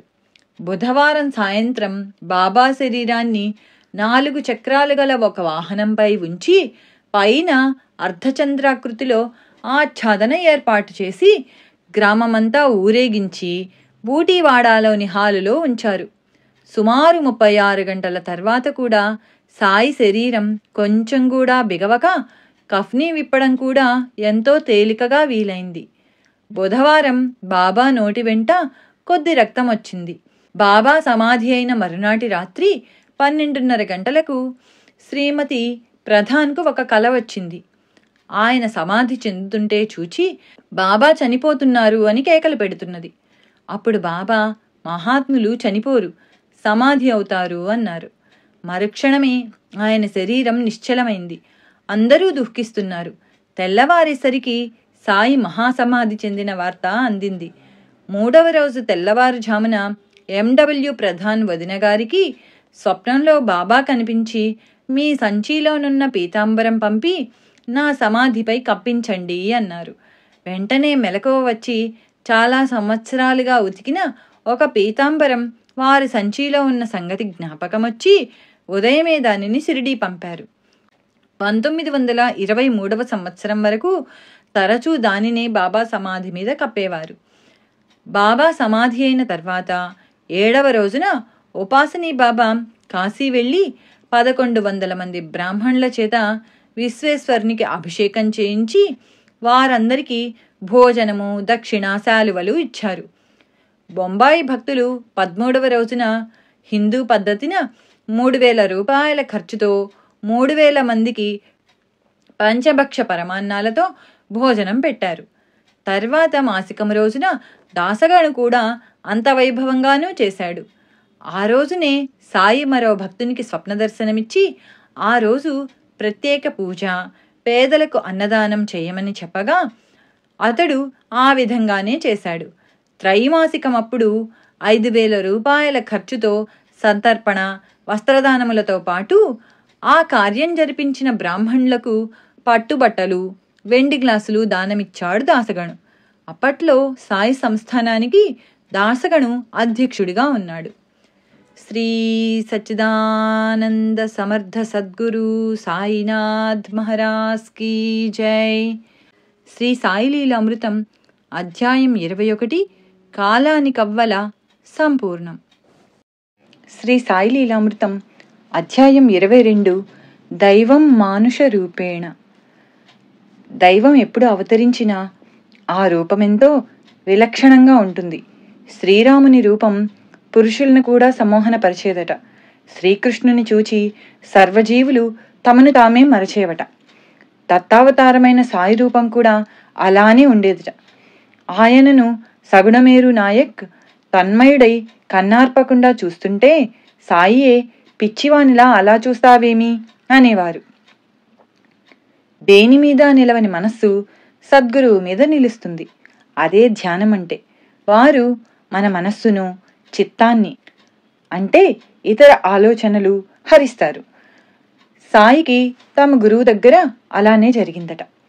నేను ఆయన పాదాలొత్తాను. అవి చెప్పలేనంత మృదువుగా ఉన్నాయి. ఆయన ఎంతో ప్రసన్నంగా నవ్వారు. ఆ నవ్వు చూడడానికి షిరిడీలో ఎన్ని సంవత్సరాలైనా వేచి ఉండవచ్చు. నేను పరవశించి పిచ్చివానిలా కన్నార్పకుండా చూస్తుండిపోయాను. ఆయన ఈరోజు భక్తులందరిపైన యోగ దృష్టి సారించారు. రోజంతా చెప్పలేని పారవస్యంతో గడిచిపోయింది అని కాపర్దే తన డైరీలో వ్రాసుకున్నాడు. బాబాలో వర్ణించనలవిగాని ఆకర్షణ ఉండేది. ఆయన చర్యలు, ముఖ వర్చస్సు చూస్తేనే ఆయన బ్రహ్మజ్ఞాని అని తెలిసిపోతుండేది అంటాడు నృపతి పాటిల్. శ్రీ సాయిని దర్శించినప్పటి తన అనుభవం హేమత్ పంత్ ఇలా వ్రాశాడు. నేను షిరిడీలో దిగేటప్పటికీ తాత్యాసాహెబ్ నోల్కర్ మసీదు నుండి తిరిగి వచ్చి, త్వరగా పద, భక్తులతో కలిసి బాబా వాడా మలుపు వద్దకు వచ్చారు. ఆయన లెండీకి వెళ్ళకముందే పాద నమస్కారం చేసుకుందాం అన్నాడు. నేను త్వరగా బాబా ఉన్న చోటుకు వెళ్ళి ఆ మట్టిలోనే వారి పాదాలకు సాష్టాంగ నమస్కారం చేశాను. అప్పటి నా సంతోషానికి అవధులు లేవు. నానాసాహెబ్ చెప్పిన దానికంటే కూడా వారిలో ఎంతో ఎక్కువ గొప్పతనం కనిపించింది. వారి దర్శనమైనందుకు నా జన్మ ధన్యమైనదనిపించింది. వారిని చూస్తూనే నా కన్నులు చెమ్మగిల్లాయి. ఆకలి దప్పులు అదృశ్యమయ్యాయి. నా జ్ఞానేంద్రియాలు స్థిరంగా నిలబడిపోయాయి. సాయి పాదాలు తాకిన మీదట నాకు కలిగిన అనుభూతి నా జీవితమంతటిలోకి మహాభాగ్యం. అప్పటి నుండి నాకు కొత్త జీవితం ఆరంభమైంది. నా మనస్సులోని సందేహాలన్నీ నశించాయి. అవధులు లేని ఆనందం కట్టలు తెంచుకున్నది. సాయి సన్నిధి మన మనస్సు యొక్క స్థితిని మార్చివేస్తుంది. గత జీవిత స్థితులు అంతరించిపోయి ఇంద్రియ విషయాల పట్ల క్రమంగా వైరాగ్యం ఉదయిస్తుంది. కేవలం వారి దర్శనం వలన నేనెంతో పవిత్రుడనయ్యాను. సాయి రూపంతో కన్నులు నింపుకుంటే ఈ సృష్టి యావత్తు సాయి రూపంగా గోచరిస్తుంది. అటు తర్వాత సద్గురువు అన్న మాట తలపుకు రాగానే శ్రీ సాయియే మనస్సుకు స్ఫురిస్తారు. ఊది మన నొసట పెట్టి ఆశీర్వచనంగా తమ చేయి మన తలపై పెట్టినట్లు దర్శనమిస్తారు. నార్కే ఇలా వ్రాశాడు: మొదట ఏప్రిల్ 1913లో నేను షిరిడీ వెళ్ళాను. ప్రధానంగా నా దృష్టిని ఆకర్షించినవి వారి నేత్రాలు. అవి నన్ను అణువణువునా గుచ్చి చూచాయి. అప్పుడు చావడిలో కూర్చున్న బాబా ఆకారం నా హృదయంపై శాశ్వతంగా ముద్రించుకుపోయింది. ఇంకొంచెం వివరించమని అడిగితే శ్రీ సాయి శరణానంద నాతో ఇలా చెప్పారు: సాయిబాబా 5.5 అడుగులు ఎత్తుండేవారు. ఆయన సన్నము కాదు, లావు కాదు. శరీరఛాయ పచ్చని పసిమి. వారి కనుగుడ్లు నీలంగా ఉండి చీకటిలో మెరిసేవి. అది భక్తులెంతో విశేషంగా చెప్పుకునేవారు. ఆయన నవ్వు ఎంతో మధురంగా ఉండేది. ఉద్ధవరావు దేశపాండే ఇలా చెప్పాడు: బాబా దేహఛాయ ఎప్పటికప్పుడు మారుతుండేది. ఒక్కొక్కప్పుడు అప్పుడే తీసిన అరటిపూచ మీద బంగారు రంగు ఎండపడుతున్నట్లు ఉండేది. శ్రీ సాయి యొక్క దివ్య లీలలు, మనోహరమైన వారి రూపము, అత్యంత పరిశుద్ధమైన సాధు జీవితము ప్రజలనెందరినో సుదూర ప్రాంతాల నుండి కూడా షిరిడీకి తరలివచ్చేలా చేశాయి. ధనికులిచ్చిన కాన్కలతోనూ విలువైన వస్తువులతోనూ అక్కడొక సంస్థానం రూపొందింది. కాని బాబా మాత్రం తమ యొక్క ఫకీరు జీవితంలో ఎట్టి మార్పు రానివ్వలేదు. ఆయన తెల్లవారుజామునే లేచి ధుని దగ్గర స్తంభానికి ఆనుకొని కొంతసేపు నిశ్చలంగా ధ్యాన నిమగ్నులయ్యేవారు. తర్వాత అక్కడే నిలిచి ఏవేవో భంగిమలు చేస్తూ నెమ్మదిగా యాదే హక్ అంటే దైవాన్నే ఎల్లప్పుడూ స్మరించాలి వంటి అరబ్బీ పదాలు ఉచ్చరించేవారు. అప్పుడు తమ దగ్గరకు ఎవ్వర్నీ రానిచ్చేవారు కాదు. ఈలోపు సేవకుడు మాధవ్ ఫస్లే మసీదు శుభ్రం చేసి బకెట్లతో నీరు పెట్టేవాడు. సాయి ఆ నీరు పుక్కిలించి కాళ్ళు, చేతులు, ముఖము ఎంతో నాజూగ్గా కడుక్కునేవారు. తర్వాత కొంతసేపు కన్నులు అరమోడ్చి మౌనంగా కూర్చునేవారు. అప్పుడు ధునిలో కట్టెలు సవరిస్తూ భక్తులతో ఆ ముందటి రాత్రి తాము ఎక్కడెక్కడి భక్తులను ఎలా కాపాడినది, మరణించిన వారి ఆత్మలను పైలోకాలకు తాము ఎలా తీసుకువెళ్ళినది చెప్పేవారు. ఈ సమయంలోనే వేరు భక్తులకు కలిగిన దివ్యానుభూతుల సంగతి బయటపడేది. ఒకనాటి రాత్రి బల్వంత్ అనే పిల్లవానికి కల వచ్చింది. కలలో జోగ్ అనే భక్తునితో పాటు సాయి వారింటికి వస్తే బల్వంత్ భిక్ష ఇచ్చాడు. అది కలయే కదా అని ఎవరూ పట్టించుకోలేదు. కానీ మరో రోజు అతడు మసీదుకు రాగానే, బాబా, నిన్న మీ ఇంటికి వచ్చాను. భిక్ష ఇచ్చావు కానీ దక్షిణ ఇవ్వలేదు. 25 రూపాయలు ఇవ్వు అన్నారు. బల్వంత్ దక్షిణ తెచ్చి సమర్పించాడు. మరొక రోజు కాపర్దేకు సాయి పదే చిలిం అందించారు. ఆ పొగ పీల్చగానే అతని సంశయాలన్నీ తొలగి ఎంతో ఆనందం కలిగింది. ఒకప్పుడు ఆయన ధునిలో తమ చేయి పెట్టి వేరొక గ్రామంలో కమ్మరి కొలిమిలో పడబోయిన బిడ్డను రక్షించారు. అప్పుడాయన చేయి బాగా కాలింది. అది చూచి తాత్య కంటతడి పెట్టాడు. సాయి నవ్వి, తాత్య, ఎందుకు ఏడుస్తావు? 2000 పిడకలు పేర్చి వాటిపై ఈ శరీరాన్ని కాలుస్తున్నా మనం చెలించకూడదు. నిజమైన జ్ఞానానికి అదే గీటురాయి అన్నారు. అప్పటి నుండి భక్తుడు, కుష్ఠురోగి అయిన భాగోజీ వారి చేతికి నిత్యము నేయి మర్దించి ఆకు వేసి కట్టేవాడు. అతను తన శ్రద్ధను కాపాడుకోవడానికి సాధనగా కాబోలు ఆ గాయం మానిపోయాక కూడా బాబా యావజ్జీవితము అతని చేత ఆ సేవ చేయించుకునేవారు. అది పూర్తయ్యేసరికి ఉదయం 7:30 గంటలు అయ్యేది. మొదటి రోజులలో బాబా 3-4 రోజులకొకసారి ఈ సమయంలో బావి దగ్గరకు వెళ్ళి కాళ్ళు చేతులు కడుక్కుని నీరు పుక్కిలించి ఉమ్మివేసేవారు. కుష్ఠురోగులు ఆ నీరు వంటికి రాసుకునేవారు. ఎందరికో ఆ వ్యాధి తగ్గిపోయింది. తర్వాత భక్తులు 2 రాగి హండాలలో వేడి నీళ్లు, 2 బిందెలు చన్నీళ్లు మసీదులో పెట్టి చుట్టూరా తెరలు దించేవారు. సాయి ఆ నీరు కలుపుకొని సుమారు గంటన్నర సేపు స్నానం చేసి ధుని దగ్గర నిలబడేవారు. సన్నిహిత సేవకులు వీపు, మెడ, తల తుడిచేవారు. యోగికి చన్నీటి స్నానం చేసి తీరాలన్న నియమము యోగశాస్త్ర గ్రంథాలు నిషేధించాయి. అంతేకాదు, ఎవరైనా స్నానం చేయమని చెబితే నేనిప్పుడే కాశీ వెళ్లి గంగలో స్నానం చేసి వచ్చాను, మరలా ఇక్కడ స్నానమెందుకు అనేవారు. నిత్యము కాశీలో స్నానం చేయడం శ్రీ దత్తాత్రేయుని ఆచారం. అంటే తామే దత్తాత్రేయుడని ఆయన సూచించారన్నమాట. ఈ రీతిన ఒక్కొక్కసారి ఆయన 6 వారాల దాకా కూడా స్నానం చేసేవారు కాదు. స్నానమయ్యాక ఆయన ఒక రంగు వస్త్రం కట్టుకొని ఒక్కొక్కప్పుడు కఫ్నీ తడిపి ధుని మీద ఆరబెట్టి తిరిగి తొడుక్కునేవారు. ఆ కఫ్నీ, తలకట్టు కూడా ఆయన కొన్ని నెలల దాకా మార్చేవారు కాదు. అవి మార్చదలిచినప్పుడు కాశీనాథుడనే దర్జీవాణ్ణి పిలిచి కొత్తది తెమ్మనేవారు.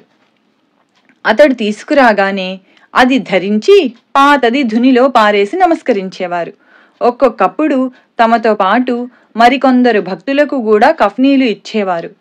ఆయన కఫ్నీ మార్చడం మరీ ఆలస్యమై పాతది చిరిగిపోయేది. అప్పుడు తాత్య ఆయన దగ్గర చేరి దానిని చూచే మిషమీద ఆ చిరుగులను ఇంకా పెద్దవి చేసేవాడు.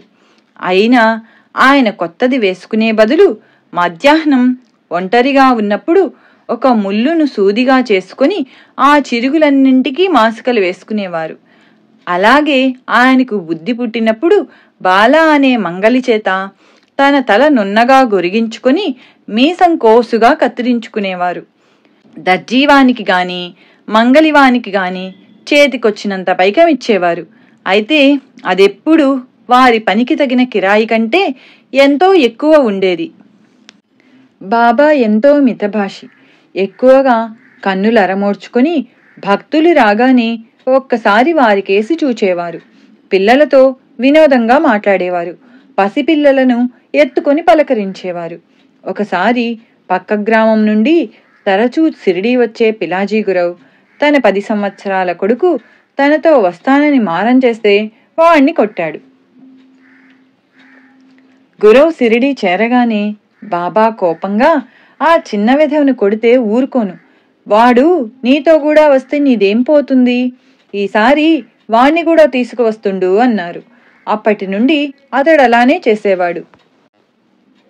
సుమారు 9 గంటల ప్రాంతంలో బాబా ఎడమ భుజానికి 4 మడతలు వేసిన గుడ్డను జోలగా కట్టుకొని కుడి చేతిలో రేకుడబ్బా తీసుకుని నిత్యము ఆ 5 ఇళ్ల వద్ద మాత్రమే భిక్ష తీసుకొచ్చేవారు. ద్రవాహారాలు డబ్బాలోనూ, రొట్టెల వంటి ఘనపదార్థాలు జోలెలోనూ వేయించుకునేవారు. ఆ 5 ఇళ్లలో బయాజాబాయి ఇల్లు ఒకటి.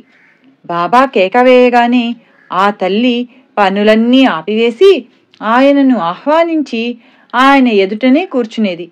అప్పుడు 7-8 సంవత్సరాల వయసు గల ఆమె కొడుకు తాత్య ఆయన భుజాలపైన ఎక్కడమో, ఆయన వడిలో పొర్లడమో చేసేవాడు.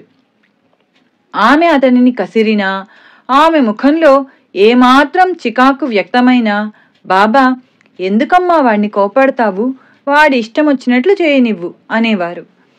ఇలా భిక్ష తీసుకొని మసీదుకు చేరగానే బాబా ఒక రొట్టె, కొద్ది అన్నము ధునికి ఆహుతిగా వేసి మిగిలినవన్నీ ఒక మట్టి బొచ్చెలో మూత పెట్టకుండా ఉంచేవారు. మొదటి రోజుల్లో కుక్కలు, పిల్లులు, బిచ్చగాళ్లు, సేవకులు దాని నుండి తమకు కావలసినంత తీసుకునేవారు. ఆయన ఏ ప్రాణిని అసహ్యించుకొని వెళ్ళగొట్టేవారు కాదు. చివరకు మిగిలినవన్నీ రుచి విచక్షణ లేకుండా కలిపి కొద్ది ముద్దలు మాత్రం తినేవారు. హిందూ ధర్మం ప్రకారం బాబా నైష్ఠిక బ్రహ్మచారి. అందుకే తమ గురువు దేహంతో ఉన్నంతకాలం వారి చెంతనే ఉండి సేవ చేశారు. వారు పరమపదించాక వారి ప్రతిరూపంగా నిరతాగ్నిహోత్రం నిర్వహించారు. ఎల్లప్పుడూ తెల్లని ముతక గుడ్డలు ధరించేవారు. లెండీకి వెళ్లేటప్పుడు తప్ప మరెప్పుడూ పాదరక్షలు వేసుకునేవారు కాదు. పగలెన్నడూ వెన్నువాల్చక గోడకు కూడా జానెడు దూరంలో కూర్చునేవారు. పండ్లు తోముకోకుండా నీళ్లు మాత్రం పుక్కిలించేవారు. భిక్షాన్నం మాత్రమే తినేవారు. ఆంతరంగికంగా మాత్రం సర్వము భగవంతుని రూపంగా, అంటే వాసుదేవ సర్వమితి అనే భగవద్గీత చెప్పినట్లు చూచే అరుదైన మహాత్ముడు సాయి. స మహాత్మ సుదుర్లభ. అందుకే ఆయన ఏ ప్రాణిని అసహ్యించుకోలేదు. ఆయన ఆదర్శ భిక్షువు, ఎవరినీ భిక్ష కోసం పీడించలేదు. బాబా షిరిడీ చేరిన 2 సంవత్సరాలకు ఆ ప్రాంతంలో కరువు వచ్చింది. అప్పుడు ధనికులైన నందు తాత్యాల ఇండ్ల వద్ద మాత్రమే ఒక్కొక్క ఇంటి నుండి సగం రొట్టె మాత్రమే తీసుకునేవారు సాయి. భిక్షకు వెళ్ళి వచ్చాక 9 గంటల ప్రాంతంలో బాబా పాదరక్షలు ధరించి లెండీకి వెళ్ళి వచ్చేవారు. భక్తులు దారి పొడుగున ఆయనకు గొడుగు పట్టేవారు. అప్పుడు తీసిన ఫోటోలో ఆయనకు ఎడమవైపున బూటి, కుడివైపున నిమోన్కర్, గొడుగు పట్టుకొని భాగోజీ ఉన్నారు. వీరందరినీ లెండీతోపు బయట విడిచి అబ్దుల్లాతో కలిసి లెండీలో కొంతసేపు గడిపి వచ్చేవారు. సుమారు 10:30 గంటల ప్రాంతంలో ఆయన మసీదు చేరాక గాయకులు, నర్తకులు, గారడీవారు ఆయన ముందు తమ కళలను ప్రదర్శించేవారు. లేకుంటే మధ్యాహ్నం దాకా ఆయన భక్తులతో మాట్లాడుతూ ఎన్నెన్నో కథలు చెప్పేవారు. ఒకరోజు భక్తులు ఆయనను పూజిస్తుండగా నానావల్లి వచ్చి, లే, ఆసనం మీద నేను కూర్చోవాలి అని గర్జించాడు. సాయి ఎంతో నిర్లిప్తంగా లేచారు. ఆ స్థానంలో అతడు కూర్చొని మరుక్షణమే లేచి బాబాకు నమస్కరించి వెళ్ళిపోయాడు. మరొకప్పుడు హరిద్వార్ బువా అనే సాధువు రోజు మసీదులో ఒకే చోట కూర్చునేవాడు. ఒకరోజు చిన్నపిల్ల ముందుగా వచ్చి అక్కడ కూర్చున్నది. ఆ సాధువు ఆ పాపను కసిరి అక్కడ నుండి లేపేసి అక్కడ కూర్చున్నాడు. వెంటనే బాబా ఉగ్రులై మసీదు నుండి అందరినీ వెళ్ళగొట్టేశారు. కొద్దిసేపట్లో ఆ సాధువు మళ్ళీ అక్కడ కూర్చోబోతే సాయి అతన్ని మరలా వెళ్ళగొట్టారు. సృష్టిలో సర్వానికి యజమాని భగవంతుడే అయితే రోజు కొద్దిసేపు కూర్చున్నంత మాత్రాన ఏ ప్రదేశమైనా ఆ సాధువుది గాని లేక తమది గాని ఎలా అవుతుంది అని పై 2 సందర్భాల్లోని బాబా భావం. కొందరు భక్తులు తమ భోజనంలో మొదట కొంత బాబాకు అర్పించేవారు. ఆయన అందులో కొంచెం భక్తులకు పంచి పళ్ళెంలో కొంచెం ఉంచి తిరిగి ఇచ్చేవారు. తర్వాత ఆయన కూడా భక్తుల పంక్తిలో భోజనం చేసేవారు. ఆయనకు కుడి పక్కన తాత్య, రామచంద్ర పాటిల్, బయాజీ పాటిల్, ఎడమవైపు బడే బాబా, శ్యామ, బూటి, కాకా దీక్షితులు కూర్చోగానే చుట్టూ తెరలు దించేవారు. ఆ తర్వాత అందులో ఎవరూ ప్రవేశించేవారు కాదు. తరచుగా ఆ పంక్తిలో భాగోజీ, మాధవ్ ఫస్లే, నిమోన్కర్లు కూడా కూర్చునేవారు. శ్యామాకు మాత్రం అతడి ఆచారం ప్రకారం పాయసం ఒక్కటే వడ్డించేవారు బాబా. వేసవి కాలంలో బాబా రోజూ ఒక మామిడి పండు స్వల్పంగా రుచి చూచి భక్తులందరికీ పంచేవారు. తర్వాత సేరు పాలు, సేరు రొట్టెలు, సేరు చక్కెర గిన్నెలో పిసికి ప్రసాదంగా పంచేవారు. అప్పుడు ఆయనే అందరి పళ్ళాలు వంటకాలతో నింపేవారు. భక్తులు భోజనానికి తమ బిడ్డలను కూడా తీసుకుని వచ్చినప్పుడు మొదట వారికి ఇష్టమైనవి పెట్టాకనే భోజనం వడ్డించేవారు. ఒకసారి అందరూ భోజనం చేస్తుండగా శిథిలమైన మసీదు కప్పు నుండి పేటపెటమని శబ్దమైంది. వెంటనే సాయి చేయి పైకెత్తి ఆగు ఆగు అన్నారు. ఆ శబ్దం ఆగిపోయింది. భోజనమై అందరూ బయటకు రాగానే మసీదు కప్పు నుండి ఒక భాగం సరిగ్గా వీరు కూర్చున్న చోటనే విరిగిపడింది. బాబా ఆగమన్నదెవరినో అప్పుడందరికీ అర్థమై ఆశ్చర్యపోయారు. భోజనాలయ్యాక సగుణమేరు నాయక్ మసీదు శుభ్రం చేసి సాయి యథాస్థానంలో కూర్చున్నాక ఆయనకు తాంబూలము, తర్వాత గ్లాసెడు మంచినీళ్లు, 2 రూపాయల దక్షిణ ఇచ్చేవాడు. అప్పుడు సాయి కొంతసేపు ఏకాంతంగా గడిపేవారు. మధ్యాహ్నం 2:30 గంటల ప్రాంతంలో భక్తులు మరలా మసీదులో చేరేవారు. హరిదాసులు, పగటి వేషగాళ్లు, సర్కస్ వాళ్లు ఆయన సన్నిధిలో ప్రదర్శనలిచ్చేవారు. ఆయన ఒక్కొక్కరికి ₹2 ఇచ్చేవారు. లక్ష్మణ్, బాలాషింపి వంటి యువకులు కొందరు ఆ కానుకలలో కొంత భాగం కాజేసేవారు. అయినా సాయి వాళ్లను ఏమీ అనేవారు కాదు. ఈ సమయంలోనే ఎన్నో చిత్రాలు జరిగేవి.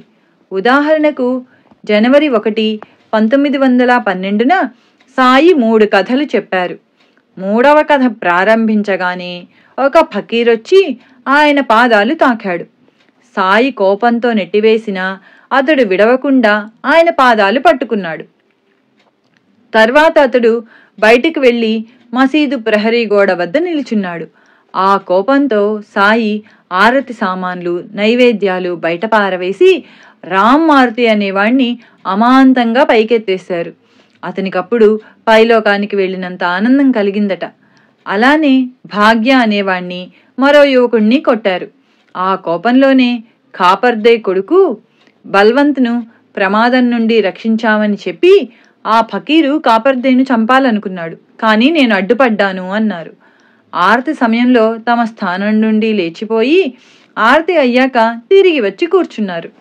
ఇటువంటి ఆగ్రహంతో పాటు బాబాలో భక్తులపై ఎంతో చల్లని ప్రేమ కూడా ప్రకటమవుతూ ఉండేది. తరచూ ఆయనే పండ్లు కొని ముక్కలు చేసి భక్తులకు పంచేవారు. అరటి పండ్లు ఒలిచి గుజ్జు భక్తులకిచ్చి తొక్కు తాముంచుకునేవారు. మామిడి పండ్లను ఎంతో నేర్పుగా అన్ని వైపులా నొక్కి భక్తులకిచ్చేవారు. రసమంతా సులభంగా నోట్లోకొచ్చి తొక్కు, టెంక పారవేయడానికి వీలుగా ఉండేవి. సుఖ సౌఖ్యాలు భక్తులకిచ్చి వారి దుఃఖం తాము స్వీకరిస్తామని, వారికి మాయను తొలగించి దివ్యానుభవం సులభమయ్యేలా చేస్తామని ఈ చర్యలలోని వారి భావమై ఉండవచ్చు. ఒక్కొక్కప్పుడు అదేమి చిత్రమో గాని ఆయన కథలు వినిన భక్తులందరూ కూడా ఆ కథలను పూర్తిగా మర్చిపోయేవారు. ఒకరోజు ఆయన గత జన్మలలో ఆయన బాపూసాహెబ్ జోగ్, దాదా కేల్కర్, శ్యామ, ఖాపర్దే, దీక్షితులు ఒక చిన్న వీధిలో తమ గురువుతో కలిసి ఉండేవారట. అందువల్లనే తామీ జన్మలో అందర్నీ మళ్లీ కలుపుతున్నామని బాబా చెప్పారు. సాయంత్రం బాబా మసీదు ప్రాంగణంలో కొద్దిసేపు పచార్లు చేసి ప్రహరీని ఆనుకొని నిలచి వీధిన పోయే జనంతో ఏమేమో మాట్లాడేవారు. ఉదాహరణకు 10 పాములు వెళ్ళిపోయాయి, కానీ చాలా వస్తాయి. ఇక్కడకు జనం చీమల పుట్టల్లా చేరుతారు. వాణి, తేలి నన్నెంతో బాధిస్తున్నారు. నేను ఈ మసీదులో ఉండను అని చెప్పి ఒక్కొక్కసారి అప్పటికప్పుడే ఆయన వెళ్ళిపోవడానికి సిద్ధమయ్యేవారు. అప్పుడు తాత్యా పరుగున వచ్చి, నేను వాళ్ళని దండిస్తాను, ఇప్పుడు శాంతించండి, మరో రోజు వెళ్దాం అని బుజ్జగించాకనే ఆయన శాంతించేవారు. సాయంత్రం 5 గంటల ప్రాంతంలో బాబా మరలా లెండికి వెళ్లి వచ్చేవారు. అప్పుడు పిలాజీ గురవు మసీదు ముందు సన్నాయి వాయించగానే ఆయన ఆవేశంతో వాడు నన్ను తిడుతున్నాడు అని అతని మీదకు కొట్టడానికి వెళ్లేవారు. అతడు చిక్కకుండా తప్పుకొని మరీ వాయించేవాడు. తర్వాత కొంతసేపు ఆయన మసీదుకు చావడికి మధ్య పచార్లు చేసేవారు. తర్వాత 6 గంటలకు ఆరతి అయ్యేది. అప్పుడు కొంతసేపు సత్కాలక్షేపం జరిగేది. బూటి 1914లో ప్రఖ్యాత గాయకుడైన ఖాన్ సాహెబ్ గాన కచేరీ ఏర్పాటు చేశాడు. అందరూ మసీదు ముంగిట సమావేశమయ్యాక ఆ గాయకుణ్ణి మరాఠీలో భజనలు పాడమన్నారు బాబా. అతడు ఆయనకు నమస్కరించి తుకారాం రాసిన హేచీదాన్ దేగా దేవా అంటే దేవా ఒక మనవి వినుమా అనే పాట ఎంతో మధురంగా పాడాడు. సాయి మంత్రముగ్ధులైనట్టు కన్నులు మూసుకొని శ్రద్ధగా విని, ఎంత చక్కగా పాడావు, ప్రసాదించకుండటం సాధ్యపడని దాన్నే కోరాడు తుకారాం అన్నారు. ఆ తరువాత బాబా ఆ రోజు భక్తులు సమర్పించిన దక్షిణంతా అందరికీ పనిచేసేవారు. ఆయన లెక్క పెట్టకుండా జేబులో చెయ్యి పెట్టి చేతికొచ్చినంత ఇచ్చివేస్తున్నా ప్రతి భక్తునికి ఎప్పుడూ ఒకే మొత్తం ముట్టేది. ఇలా నిత్యము బడే బాబాకు ₹50, తాత్యాకు ₹35 నుండి బాగోజీకి ₹4 వరకు ముట్టేది. క్రొత్తవారికి ఎంత అవసరమో అంతే ముట్టేది. శ్రీరామనవమి వంటి ఉత్సవాలలో దాదా కేల్కర్కు, బడే బాబాకు 2 నోట్ల కట్టలు పేదలకు పంచమని బాబా ఇచ్చేవారు. అలా ఆయన పంచే దక్షిణ రోజుకు 500 దాకా ఉండడంతో బ్రిటిష్ ప్రభుత్వం పన్ను వేయదలిచింది. ఆ లెక్క వ్రాయడానికి హిందువునో ముస్లింనో నియమిస్తే పక్షపాతం చూపుతారని చక్రనారాయణ్ అనే క్రైస్తవుణ్ణి నియమించారు.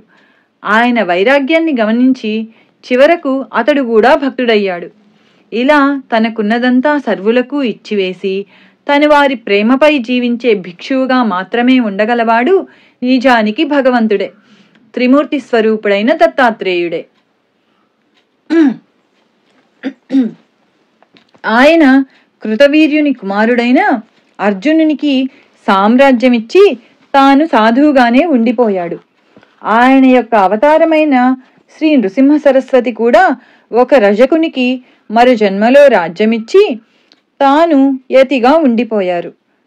3వ దత్తావతారమైన మాణిక్య ప్రభువు భారీ ఎత్తున దాన ధర్మాలు చేస్తూ కూడా ఫకీరులాగానే జీవించారు. 4వ అవతారమైన అక్కల్కోట స్వామి పాదసేవ కోసం నాటి రాజులు పోటీ పడుతుంటే ఆయన మాత్రం ఒక మఠమైనా లేని అవధూతగానే జీవించారు. శ్రీ సాయి కూడా ఇటువంటి మహారాజే. శిథిలమైన మసీదే ఆయనకు రాజభవనం, ధునిలోని విభూదియే ఆయన యొక్క ధనం, చినిగి ఉన్న కఫ్నీయే చీనాంబరం, సట్కాయే ఆయన రాజదండం, తల చుట్టూ రుమాలే వారికున్న రత్నకిరీటం, భిక్షగాళ్లే వారి కొలువులోని వారు. ఆయన వద్ద ఎప్పుడూ ఉండే ఇటుకరాయి గోనె పట్టాలే వారికి దిండు పట్టుపరుపులు, ఒక రేకు డబ్బా కొద్ది మట్టి కుండలే వారికి స్వర్ణపాత్రలు, మసీదు ముంగిటనున్న పెద్ద రాయియే వారి సింహాసనము. పోనీ ఇంతటి దానకర్ణుడు ఎవరేమిస్తే అదల్లా తీసుకున్నారా? ఒకనాడు కొందరు బోయీలు పరదాలు కట్టిన పల్లకీ తెచ్చి మసీదు ముంగిట దించారు.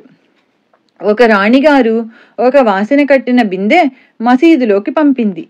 దానిని విప్పి చూసిన భక్తుడు, బాబా ఇది బంగారం అన్నాడు. సాయి తమ హృదయాన్ని చూపుతూ ఎగతాళిగా, బంగారం ఇదా లేక అదా అన్నాడు. అతడు మైకంలోంచి మేల్కొని, మీరే అసలైన పెన్నిధి అన్నాడు. అయితే దానిని వెంటనే తిప్పి పంపేయి అని ఆజ్ఞాపించారు సాయి. ఆ మహారాజు ముందు ఆ రాణిగారు బిచ్చగత్తెయి తుచ్చమైన బంగారం తీసుకొని పోవలసి వచ్చింది. రాత్రి భక్తులందరూ భోజనాలకు వెళ్ళాక 9 గంటల ప్రాంతంలో తాత్యా తెచ్చిన రొట్టెలు తీసుకొని ఈ వివరం అతడే ఇలా చెప్పాడు. రోజూ రాత్రి పాలు బెల్లంతో పాటు రొట్టెలు కానీ సంగటి ముద్ద కానీ తీసుకువెళ్ళి బాబా ముందు ఉంచేవాణ్ణి. ఆయన కొంచెం తిని కొంచెం నా నోట్లో పెట్టి ఆ పాత్ర దూరంగా పెట్టగానే దానిని కోండ్యా ప్రసాదంగా తీసుకునేవాడు. తర్వాత అతడు కొన్ని కిళ్ళీలు సిద్ధం చేసేవాడు. సాయి వాటిలో కొన్ని తిని మిగిలినవి భక్తులకు విసిరేవారు. వాటిని భక్తులు ప్రసాదంగా తీసుకునేవారు. బాబాకు తాంబూలం అంటే ఎంతో ఇష్టం. రాత్రి పగలు కూడా వేసుకునేవారు. కొంతకాలం తర్వాత వాటిని రాధాకృష్ణ అయి సిద్ధం చేసేది. అవి తిన్నాక బాబా ఎక్కువగా మంచినీరు త్రాగేవారు. అప్పుడు పవళింపు ఆరతి జరిగేది. భక్తులు తుకారాం జ్ఞానేశ్వర్ల ఆరతి పాడుతూ ఉంటే బాబా శ్రద్ధగా చేతులు జోడించి నమస్కరించేవారు. ఆరతి అవగానే బాబా పడుకునేవారు. మొదటి రోజుల్లో ఆయన ఎప్పుడూ ఒకే గోనెపట్ట పడకగా వేసుకునేవారు. పగలు దానిపైనే కూర్చునేవారు. కొంతకాలానికి భక్తులు సమర్పించిన దుప్పట్లు ఒకదానిపైనొకటి తామే పరుచుకొని పడుకునేవారు. కానీ క్రమంగా ఆ సేవ భక్తులే చేయసాగారు. ఎంత చిన్న మడత వచ్చినా వాళ్ళు దుప్పట్లన్నీ తీసి సరిగ్గా వేయవలసిందే. ఒకసారి దీక్షిత్ ఆయనకొక మంచం తెస్తానన్నాడు. మహల్సాపతిని కింద విడిచి, నేను మంచం మీద ఎలా పడుకునేది? అతనిని దానిపై పడుకోమని నేను క్రింద పడుకోవచ్చు అన్నారు బాబా. అతడు వారిద్దరికీ చెక్క పలకలు ఇస్తానన్నాడు. కానీ బాబా అంగీకరించలేదు. వారికి దోమల బాధ నివారించాలని దోమతెర కడదామంటే ఆయన ఒప్పుకోలేదు. ఒకసారి పట్టుదలగా కడితే ఆయన కోపంతో దానిని పీకి అవతల పారేశారు. ఇలానే తీవ్రమైన వేసవిలో ఆయనకు చల్లదనం ఇవ్వాలని భక్తులు మసీదు ముంగిలి నీటితో తడిపేవారు. కానీ సాయి ధునిలో ఎక్కువ కట్టెలు వేసి వేడిమి పెంచి దాని దగ్గర కూర్చునేవారు. అలాగే చలికాలంలో ఆయనకు మంచు సోకకుండా మసీదు ముందు భాగానికి రాత్రి సమయంలో భక్తులు దట్టమైన గుడ్డ వేలాడదీసేవారు. అది చూచి ఆయన ఎగతాళిగా, అవునవును, మీరంతా నన్నిలా కాపాడకపోతే ఏమైపోతాను అని వెంటనే గంభీరంగా, మీరు నన్నేమి కాపాడగలరు, నేనే మీ అందరినీ కాపాడుతాను అనేవారు. మసీదులో బాబాతో పాటు తాత్య, మహల్సాపతి కూడా ఉండేవారు. మహల్సాపతి ఆయన పాదాలొత్తేవాడు. అతనికి నిద్ర తూగితే ఆయన తట్టి లేపేవారు. అతనిని రాత్రి లఘుశంకకు కూడా బయటకు పోనివ్వక మసీదు నుండి దిగితే చచ్చిపోతావు జాగ్రత్త అనేవారు. ఈ ముగ్గురు వారి తలలు తూర్పు, పడమర, ఉత్తర దిక్కులకు పెట్టుకొని మసీదు మధ్యలో పాదాలు కలిసేలా పడుకొని ఎంతోసేపు మాట్లాడుకునేవారు. వారిలో ఎవరికి నిద్ర తూగినా రెండవ వారితో కలిసి సాయి అతనిని అటూ ఇటూ ఊపి అతని తల, వీపు, కాళ్ళు నొక్కి నిద్రలేపేవారు. ఇలా 14 సంవత్సరాల పాటు తాత్య మసీదులోనే నిద్రించాడు. అతను తండ్రి మరణించాక మాత్రమే ఇంట్లో పడుకునేవాడు. అతడు ఈ విషయం గురించి ఇలా చెప్పాడు. నేను, మహల్సాపతి, బాబా మసీదులో పడుకునేవాళ్ళం. అప్పుడు రాత్రి 9:30 గంటలయ్యేది.